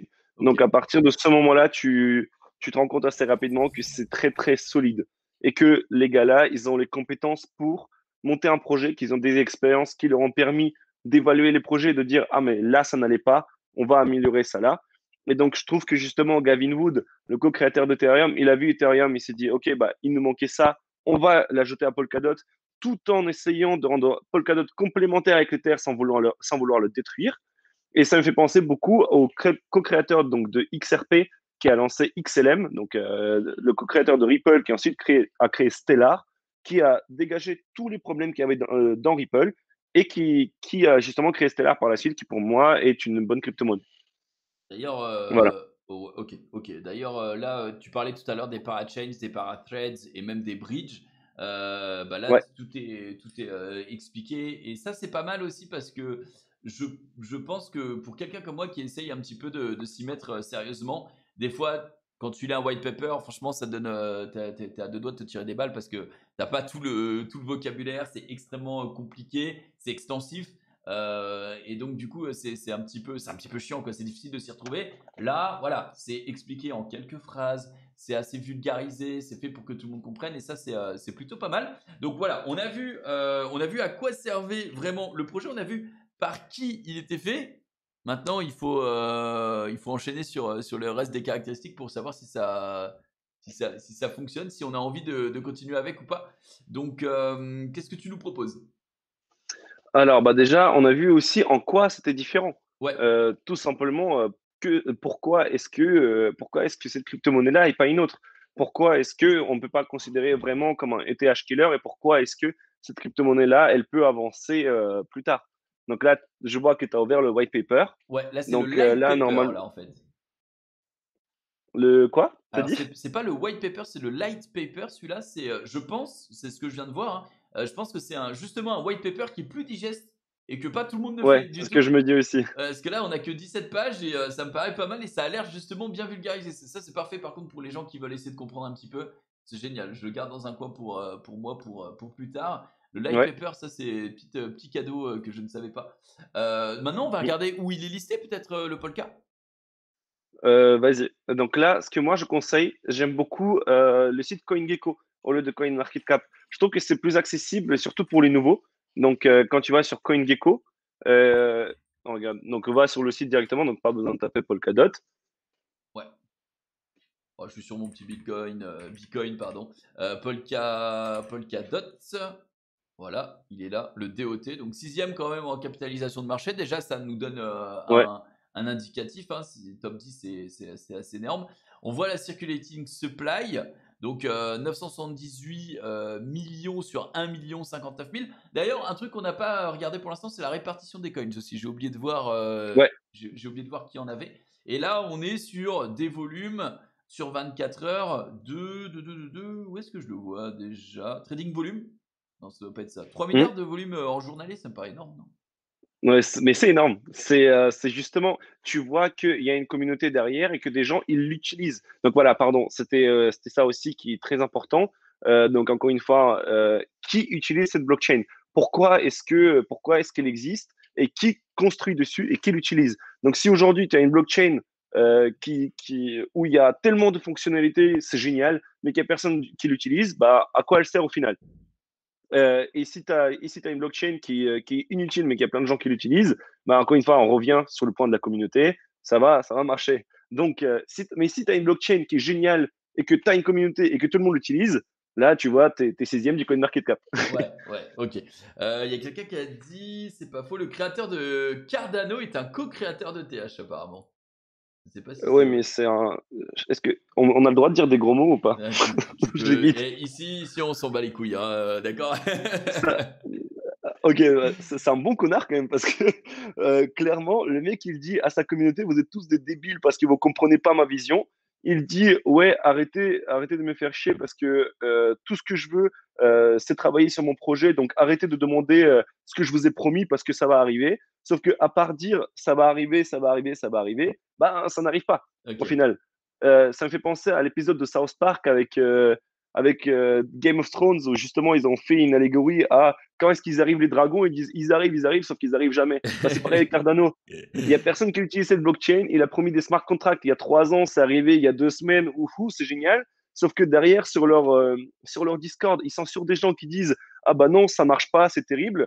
Donc ils les censurent, ils les bloquent. Et ensuite, ils viennent se plaindre sur Twitter. Ils bloquent les gens qui disent sur Twitter que ça marche pas. Enfin, Ok. on est vraiment dans un truc, c'est un enfer. Et le CEO, il dit à tout le monde, bah, vous êtes tous des gogoles. Donc, c'est pour ça, si tu veux, c'est pour ça, si tu veux, que je me dis que j'ai vraiment, je suis vraiment pas fan de cette crypto parce Je... qu'au final, un créateur qui se fout de la gueule de la communauté, qui porte le projet, que c'est grâce à lui que tu gagnes de l'argent, bah non, tu le fais pas. Tu peux pas le faire. Tu peux pas Ouais. te permettre de faire ça quand tu portes un projet qui n'a pas de fond et que personne n'utilise. Et là, dernièrement, il a dit ah mais voilà, on croule sous les demandes, mais on va accepter que 100 demandes. En fait, on va les accepter. Il dit qu'on va accepter que 100 demandes parce que on va privilégier les bons projets, mais non, en réalité, c'est juste parce qu'ils ne sont pas capables d'assurer le flot de gens qui arrivent sur D'accord. leur blockchain à cause d'Ethereum. Donc au final, comme je te dis, moi je qualifierais vraiment Cardano de grande gueule. Regardez, je fais tout au final pour ne rien faire. Écoute, par contre, Polkadot, ça n'a que quelques mois. Parce que là, Ouais, voilà, bah, c'est le projet qui est tout neuf. Donc justement son mainnet a été lancé en 2020. d'accord, d'accord. C'est quoi d'ailleurs un mainnet pour tout le monde qui nous regarde? En fait, si tu veux, c'est quand la blockchain elle se lance réellement. Donc, si tu veux, c'est le démarrage de ta propre blockchain. Donc, tu n'es plus basé, par exemple, sur Ethereum ou une autre. Et pour Polkadot, du coup, à partir du mainnet, c'est là qu'ils ont donné aux gens la possibilité de construire dessus. D'accord, d'accord. Très bien. Bon, bah, du coup, on a vu ça. On a vu que en termes de market cap, bah, putain, pour un projet si jeune, d'être déjà sixième, c'est énormissime. Justement, ouais. Ça a l'air de fonctionner, en tout cas, c'est ce que tu me dis. On voit ici qu'il est. Alors, attends. Où est-ce que d'ailleurs buy sell, ah, il va te dire où c'est. Voilà. Donc, tu peux en Non, acheter non, à. regarde, tu vas dans les Ah, non. marchés, tu vas dans markets. Non, non, Euh, juste en dessous, tu vois le chart et tu vois le market. C'est le deuxième petit onglet juste au-dessus. Donc là, tu as ça. Attends, Là, tu attends. peux voir donc où c'est listé. Ah, Market, ouais, exactement. Voilà. Market, et là, Et du là, coup, ah ouais, d'accord. Bon, bah, il est listé sur 3-4 exchanges, plus d'une centaine. Putain, mais il y en a tellement des trucs. mais en fait, si tu veux, c'est plus simple de dire là où il n'est pas listé que là où il est listé. Ouais, Et ouais, au-delà de ça, donc un petit tips pour les gens, lorsque vous recherchez des petites crypto-monnaies, donc les petits projets, comme par exemple, je vais donner un exemple d'une crypto-monnaie qu'on liste sur Just Mining qui s'appelle Aleph. Lorsque vous regardez pour les petites crypto-monnaies, en fait, l'onglet là vous permet de définir l'exchange où vous aurez le plus de chances de ne pas avoir de slippage, ça veut dire de changement de prix si vous décidez de l'acheter. Donc, si par exemple aujourd'hui vous arrivez sur un exchange et il n'y a que 100 euros d'échange en 24 heures, bah, tout simplement, vous aurez plus de chances que le prix chute ou le prix monte et donc que vous achetiez votre token, si vous achetez au marché, à des prix totalement incohérents les uns avec les autres. Tandis que si vous arrivez sur un exchange où il y a 100 millions d'euros d'exchange en 24 heures, là, ça veut dire qu'il y a beaucoup plus de vendeurs et d'acheteurs et donc votre slippage sera largement inférieur par rapport à ce que vous aurez trouvé sur un autre exchange. Ouais, donc le slippage, c'est la différence de prix entre les exchanges, c'est ça? Le slippage, c'est la différence de prix. Donc, en fait, si tu veux, c'est si tu apportes de la liquidité au marché et que tu décides d'échanger ta crypto-monnaie, c'est la différence de prix entre le premier achat et le dernier achat. D'accord. Donc, donc, tu vas acheter ton premier dot. Imaginons, tu mets un ordre d'achat au marché pour les Polkadot à 30 dollars le premier. Donc, tu vas acheter un dot à 30 dollars, le deuxième à 31, le troisième à 31,5. Et en fait, ça va dépendre des vendeurs. Et donc, au final, ton dernier dot, tu vas l'acheter à 45 dollars. Et donc, Ouais, tu auras un slippage de 15 dollars à peu près. Encore une fois, ouais. il y a un calcul à faire, etc. Mais en gros, tu as quand même une grosse différence de prix entre le premier et le dernier achat. Ouais, donc c'est ce qu'il faut éviter pour pouvoir payer sa crypto au prix désiré aussi, au prix affiché. Très très bien. Il nous manque du coup de voir peut-être la répartition des Polkadot entre les créateurs du projet, les investisseurs et les consommateurs, on va dire. Enfin, pas vraiment les consommateurs, mais les clients, quoi. C'est Donc ça. ça, j'imagine que tu peux le voir directement sur le projet. Donc, si on va dans le... Sur le donc, normalement, sur le projet ou alors dans le white paper. Alors, on va regarder le light paper parce qu'il sera peut-être plus digeste à ce niveau-là. Normalement, c'est sous forme de disque, hein. Ah bah là, d'ailleurs, on a les investisseurs aussi, tiens. On n'en a pas parlé, mais Friends of Polkadot Ah non, c'est les sous-strates, pardon, et les amis. Donc, Chainlink, Darwinia, ça, c'est des entreprises qu'on a déjà vues. Donc, ok. Ah, C'est ça. il est peut-être pas là. Peut-être pas sur le light paper. Bon, je regarde, je remonte. Justement, je suis en train de chercher en même temps que toi. De le trouver, ouais. Euh, Alors, il est pas là. Et alors là-dedans, par contre, regardez, hein, la différence entre un light paper et un white paper, ça. c'est une thèse, tout simplement, Ouais, c'est une c'est thèse. ça. C'est ça, ça donne envie si tu sais pas. Si tu comprends pas tout, déjà, si tu as des difficultés avec l'anglais, c'est une chose, mais alors si même tu n'as pas de difficulté, il y a du vocabulaire qu'il faut assimiler qui est indigeste, hein, qui est vraiment indigeste. Écoute, Mm. là, je le vois pas sous forme de pie chart, tu vois, mais Ouais. donc il doit y être là-dedans. Je vais pas vous mentir qu'à mon avis, s'y est, mais qu'on va pas le trouver là. Je vais essayer de le trouver directement De toute sur façon, Wikipédia. le projet est très transparent, comme tu l'as vu. Je pense que, enfin, on peut essayer de le trouver, mais je pense que à ce moment-là, ça passe un peu l'arrière-plan par rapport à tout le reste. Par Si tu rapport, veux, ouais, en fait, je vais prendre un exemple qui a quelque chose à voir. On a aujourd'hui le Bitcoin qui consomme énormément d'électricité, mais en fait, il apporte tellement au monde d'aujourd'hui, tellement de décentralisation, le fait de posséder ses richesses, d'être protégé contre l'inflation, d'avoir un système monétaire qui est totalement différent et décentralisé. Bah, en fait, cette consommation d'énergie, elle est totalement justifiée. Donc, on va vraiment faire abstraction de cette de cet utilisation inconvénient. d'énergie par le Ouais, Bitcoin. ok. Voilà, c'est ça. On en a parlé dans notre dernier post justement sur Hawk. On a expliqué, on a fait le parallèle avec tout ça parce qu'il y a des gens qui comparent la consommation du Bitcoin avec la consommation d'un pays qui n'a rien à voir, qui n'apporte rien. Enfin, c'est une comparaison totalement incohérente. Donc bon, Ouais. Bon, on n'a pas, j'ai pas directement la répartition ici, même si j'essaye de la voir. S'il y a quelqu'un pareil qui l'a dans le chat, n'hésitez pas à le faire passer. Mais au moins là, on a eu tous les éléments entre les mains voilà, comment tu as fait pour déterminer si c'est un projet ou pas. Donc là, on a vu, ok, c'est assez novateur puisque ça va permettre de faire un petit peu comme Ethereum, mais on va dire avec vraiment pour chaque action dédiée, eh bien une parachain, hein, une parachain et des threads tout simplement, qui vont pouvoir éviter de congestionner un petit peu le réseau. On va avoir de la scalabilité, on va avoir une adaptation plutôt apparemment facile aux nouvelles technologies avec un token de gouvernance, ok, le tout backé par des gens qui s'y connaissent et qui ont déjà énormément d'expérience dans le métier dans les métiers tout simplement d'ingénierie de la blockchain. Donc quelque chose de plutôt solide, même si on n'a pas toutes les informations sous les yeux, pardon, on pourrait penser que on va pas dire banco, mais on va pouvoir penser plutôt que c'est solide, quoi. ouais, c'est ça. Ok, et bah du coup, je pense qu'on a réussi notre petit test, quoi. Bon après, c'était facile parce qu'on avait très bien le sentiment que toi, c'était un projet en lequel tu croyais. Donc voilà. Est-ce que tu en as peut-être un autre ou est-ce que tu veux peut-être répondre aux questions parce que je vois qu'en fait ça fait déjà longtemps qu'on a lancé le live, une petite Ouais, heure et ouais, demie. totalement, totalement, c'est ce que je regardais aussi. Ouais, En vrai, je pense que si on repart sur une analyse fondamentale, je pense qu'on a donné aux gens les outils, si tu ouais. veux, pour faire une analyse fondamentale. Donc, je pense que c'est déjà intéressant pour eux de voir bah, ton analyse à toi d'un projet. Je pense que c'est maintenant ils ont tous ces outils-là en main, on peut répondre à quelques questions. Je pense que ça peut être intéressant. Ouais. Alors, Et puis même, ça permet d'interagir avec la communauté parce que j'ai vu quelques gars passer aussi qui sont de chez Hawk. ok. J'avais vu Étienne qui était là au début du live, donc c'était assez cool de voir quelques gens qui viennent. Donc voilà. Alors déjà, la première question, les gars, posez pas de questions par rapport au projet. On ne va pas pouvoir y répondre. On ne va pas faire d'analyse fondamentale de projet. On ne va pas vous dire ce qu'on pense d'un projet. Donc, Par donc contre, bon, pour le coup, je le connais vraiment pas le projet Lightyear, donc un petit peu moi non plus. difficile.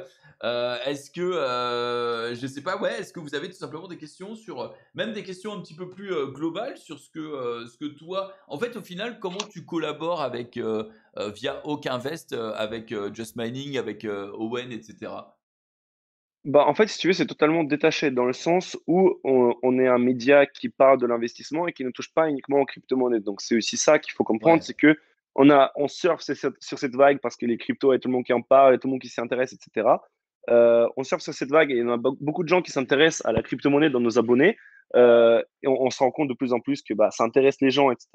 Mais au-delà de ça, notre but, c'est de dire aux gens, bah, en fait, c'est bien la crypto, c'est bien l'immobilier, c'est bien la bourse, mais combinez les trois, placez-vous sur les trois, apprenez quelque chose des trois. Parce que si demain, toutes les cryptos se cassent la gueule, ce ne sera pas forcément le cas de l'immobilier, ce ne sera pas forcément le cas de la bourse. Et au-delà de ça, on essaie d'expliquer qu'aujourd'hui, bah, vous n'avez pas forcément besoin d'avoir des milliers d'euros pour investir. Vous pouvez mettre 50 euros dans la crypto, vous pouvez mettre 50 euros en bourse, vous pouvez mettre 50 euros dans l'immobilier avec des CPI, par exemple. Et donc, au final, c'est ce qu'on essaye de vraiment partager avec tout le monde. Et au-delà de ça, donc, les seuls moments où nous avons de l'interaction, donc, c'est quand, par exemple, on va parler d'un projet qui pourra sembler intéressant donc, à Asher ou Owen qui pourra le partager. Et au-delà de ça, par exemple, quand on a des produits intéressants chez Just Mining, je le partage dans notre Discord. Donc, par exemple, on a un Discord qui parle de staking et de masternode pour parler des bons plans, des intérêts passifs, etc. Et du coup, là, je pourrais le partager en disant, ben voilà les gars, si vous voulez, il y a un nouveau produit. Si vous voulez, vous pouvez vous y intéresser. Donc, encore une fois, on ne fait pas de collaboration à proprement parler entre les trois. Donc, c'est quelque chose qui est totalement à part. Et ce qu'il faut comprendre, c'est qu'on n'est pas focalisé que crypto non plus. ok. Voilà. On parlait des SCPI et tout, c'est marrant. Moi, je suis vraiment, j'ai 29 ans, mais on dirait pas. J'écoute BFM Business moi quand je vais au taf, quand je vais au taf directement à Webedia. Et ils parlent énormément de SCPI tous les jours, cette nouvelle manière d'investir dans l'immobilier. Et moi, j'avoue que ça m'attire pas forcément la SCPI, mais c'est vrai que ça peut filer des petits pourcentages de Oui, revenus quand même bien sûr. annuels Après, qui sont sympas. chacun Ah bah, de toute son choix façon, pour l'immobilier, ouais, etc. chacun voit midi à sa porte et je pense que dans un portfolio, on l'a déjà dit, mais ça sert à rien pour moi en tout cas, c'est même vraiment la pire des solutions d'avoir un portefeuille uniquement de crypto. Si vous n'avez plus d'argent à la banque et que la seule petite économie que vous mettez, c'est directement dans la crypto, c'est vraiment une erreur. Et là, pour le coup, on parlait de débile tout à l'heure, c'est vraiment un petit peu débile parce que on l'a dit, Mm. si jamais tout s'effondre, si jamais en France, demain, ils disent, eh bien, vous savez quoi, les cryptos, c'est banni. Vous ne pouvez plus les utiliser. Bah, dans le cul la balayette. Hein. Évidemment, vous pourrez rien faire d'autre que pleurer. Donc voilà, c'est avec parcimonie. Moi, je sais que dans mon portefeuille, je n'accorde qu'un pourcentage léger aux crypto-monnaies. Ça reste gros pour certains. Pour moi, on est sur entre du 5 et du 8% en répartition. Ça dépend aussi de si le marché est à la hausse ou à la baisse, évidemment. Mais en général, quand ça dépasse les 10%, c'est-à-dire que quand ce que j'ai en crypto, bah, ça a bien gonflé et que on est au-dessus des 10% de ce que j'ai de côté en tout, dans mon investissement total, j'en sors un peu. J'en sors un peu pour repartir sur une répartition de 5 à 8%. Voilà. Mm. Depuis quand tu t'intéresses aux cryptos? Alors moi, ça fait 4 mois à peu près, ça fait depuis fin décembre. Comment vous pensez qu'il faut répartir son portefeuille vis-à-vis des altcoins? Ok, alors ça, on n'en a pas trop parlé, mais c'est vrai qu'il Non. y a le portefeuille crypto, enfin, pardon, le portefeuille invest. Dedans, il y a peut-être argent à la banque, IMO, bourse et puis crypto. Et dans le portefeuille crypto, après, on a d'autres choses. Donc, on a peut-être 50% de BTC, 30% de TH, 10% de Polkadot et peut-être 10% d'autres choses. Comment tu vois un petit peu, toi, cette répartition d'ailleurs à l'heure actuelle, voilà, on a pas mal, tu l'as dit, de projets. Il y a énormément de projets. Et si on a un portefeuille, on va dire de 1000 euros, on va parler en euros, on a déjà placé un petit peu tout. Et là, putain, on voit un projet trop intéressant auquel on croit. Qu'est-ce qu'on fait? Est-ce qu'on revend sur un projet qui performe pas trop et tout pour pouvoir replacer cet argent sur un projet qui nous intéresse? Est-ce qu'on va plutôt rechercher à augmenter son portefeuille global en crypto et réinjecter de l'argent qu'on avait autre part? Comment toi tu procèdes du coup, Artem? Alors, pour le coup, pas de all-in. Déjà, on oublie le all-in. Même si la crypto a l'air géniale, on fait pas de all-in sur une crypto-monnaie. Donc ça, c'est la pire idée du monde.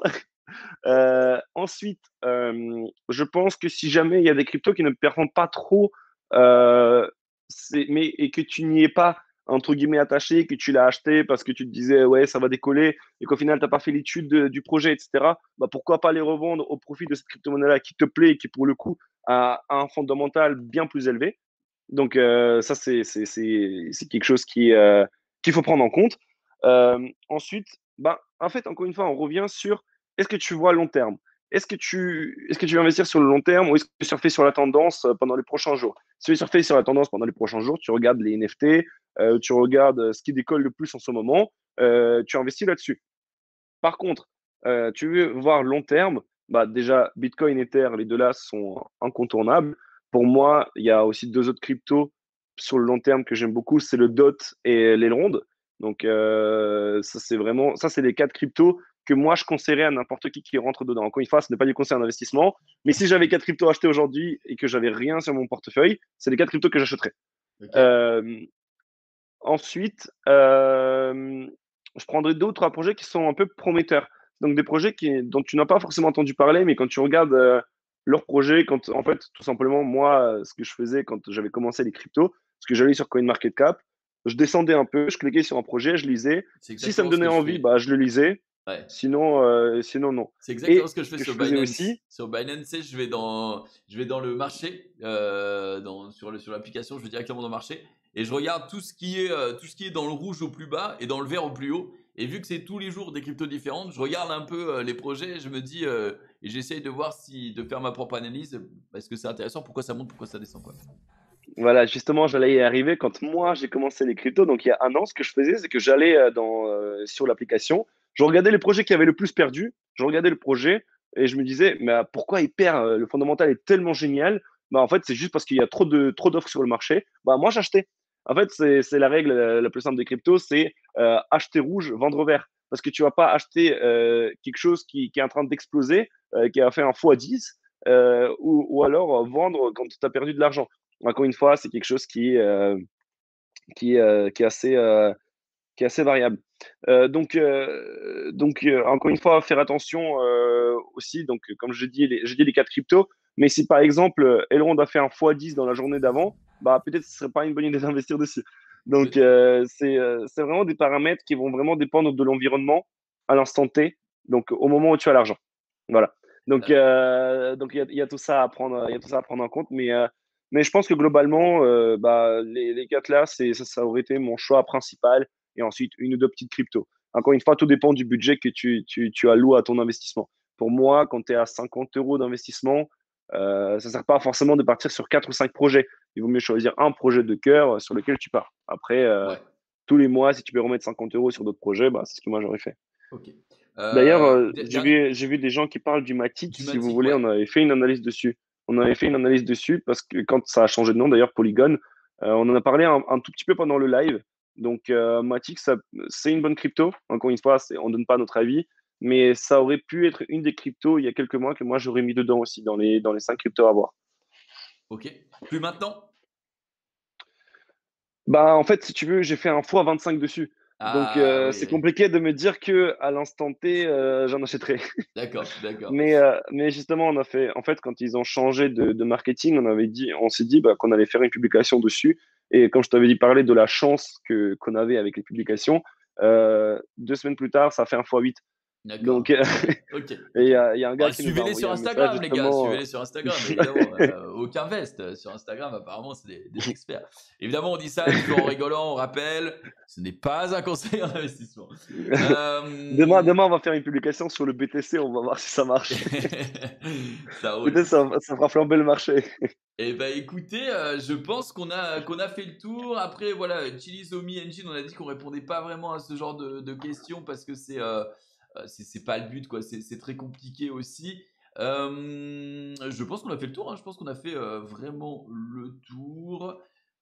Bah, je pense Euh, on a parlé de tout ce qu'on voulait parler, tout ce qu'on avait discuté avec toi, justement. Bah, en vrai, bah, déjà, c'était sympa comme expérience, hein. Je t'avoue, c'était pour mon premier live Twitch. ça t'a plu, C'est ça? C'est cool cool. de participer, de participer là-dessus. Même, vu que c'est assez libre, on peut vraiment, dire nos opinions parce qu'on a dit au moins 10 fois que c'est pas du conseil d'investissement.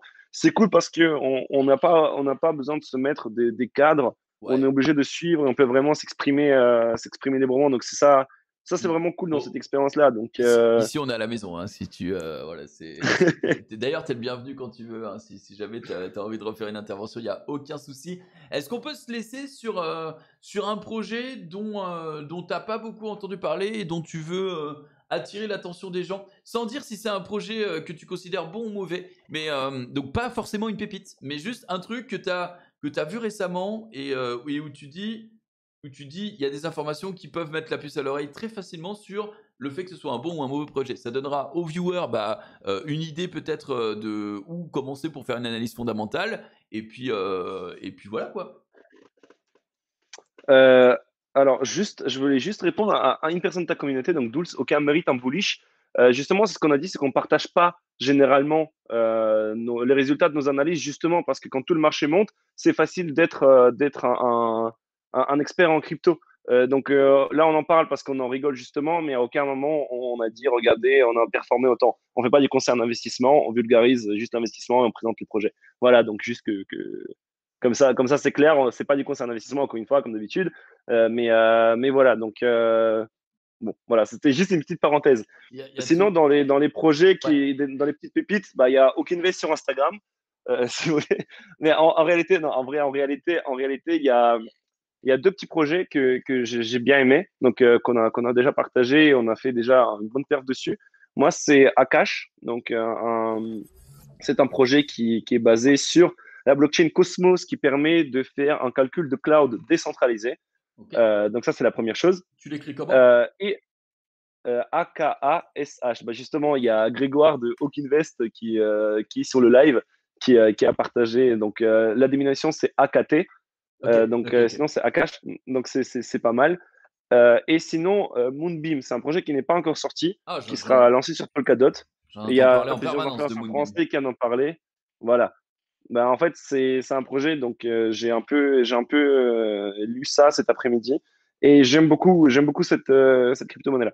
Donc, à voir donc le lancement, etc., comment ça va s'organiser. Mais pour moi, Moonbeam, c'est quelque chose qui va vraiment, justement, si tu reprends l'analyse fondamentale que je t'ai donnée, mais en fait, si tu analyses ce projet-là, tu dis, wow, ok, énorme. Donc, Ok. donc voilà.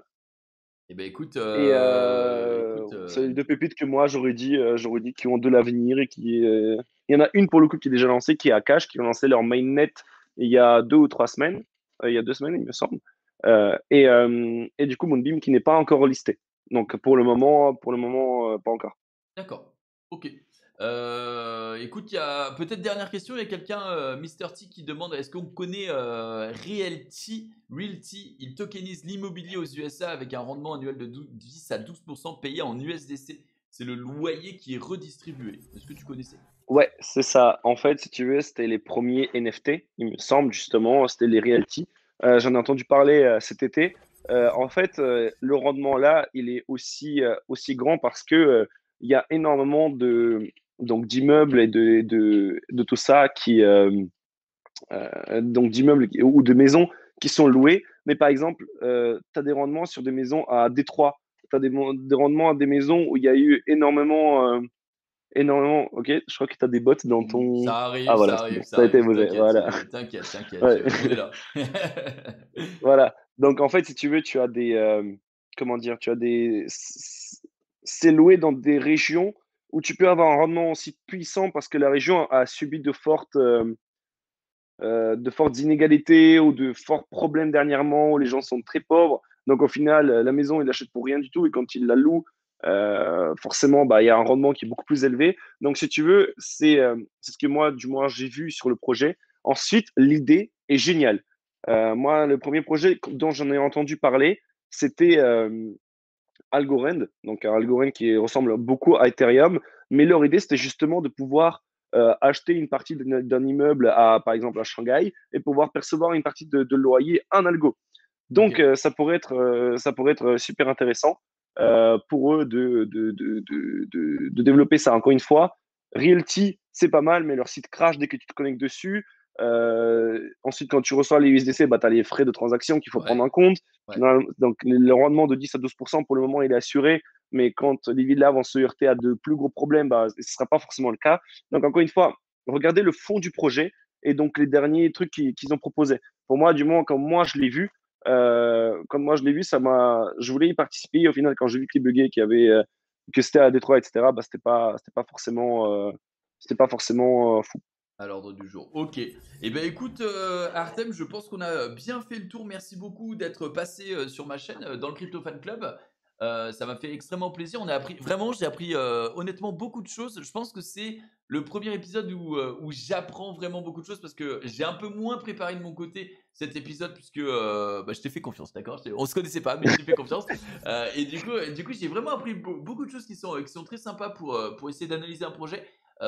Et ça, bah, c'est génial. J'espère que vous aussi, vous qui avez regardé un petit peu le live, je rappelle la rediffusion, sinon elle sera disponible entièrement sur ma chaîne YouTube qui s'appelle Junpei Kun, hein, donc Junpei comme, de toute façon comme la chaîne, sauf qu'à la fin, au lieu de France, vous mettez KUN et vous trouverez, ou vous tapez juste Crypto Fan Club. De toute façon, je pense qu'il n'y a que moi qui ai ce nom-là sur YouTube. Je pense. J'ai pas regardé en vrai, mais je pense. Merci beaucoup encore une fois Artem d'être passé. Nous, la semaine prochaine, on va parler, c'est marrant parce que tu en as parlé tout à l'heure, on va parler de wallet. On a un représentant de Cool Wallet qui va justement nous faire un petit giveaway. On pourra donner peut-être un Cool Wallet ou deux aux personnes du chat. Donc c'est cool, ça vous permettra un petit peu d'en apprendre un peu plus sur les wallets parce qu'on n'en a pas encore parlé sur le Crypto Fan Club. Et puis voilà, vous savez tout. Donc on espère que ça vous a plu. Artem, peut-être un petit mot pour la fin?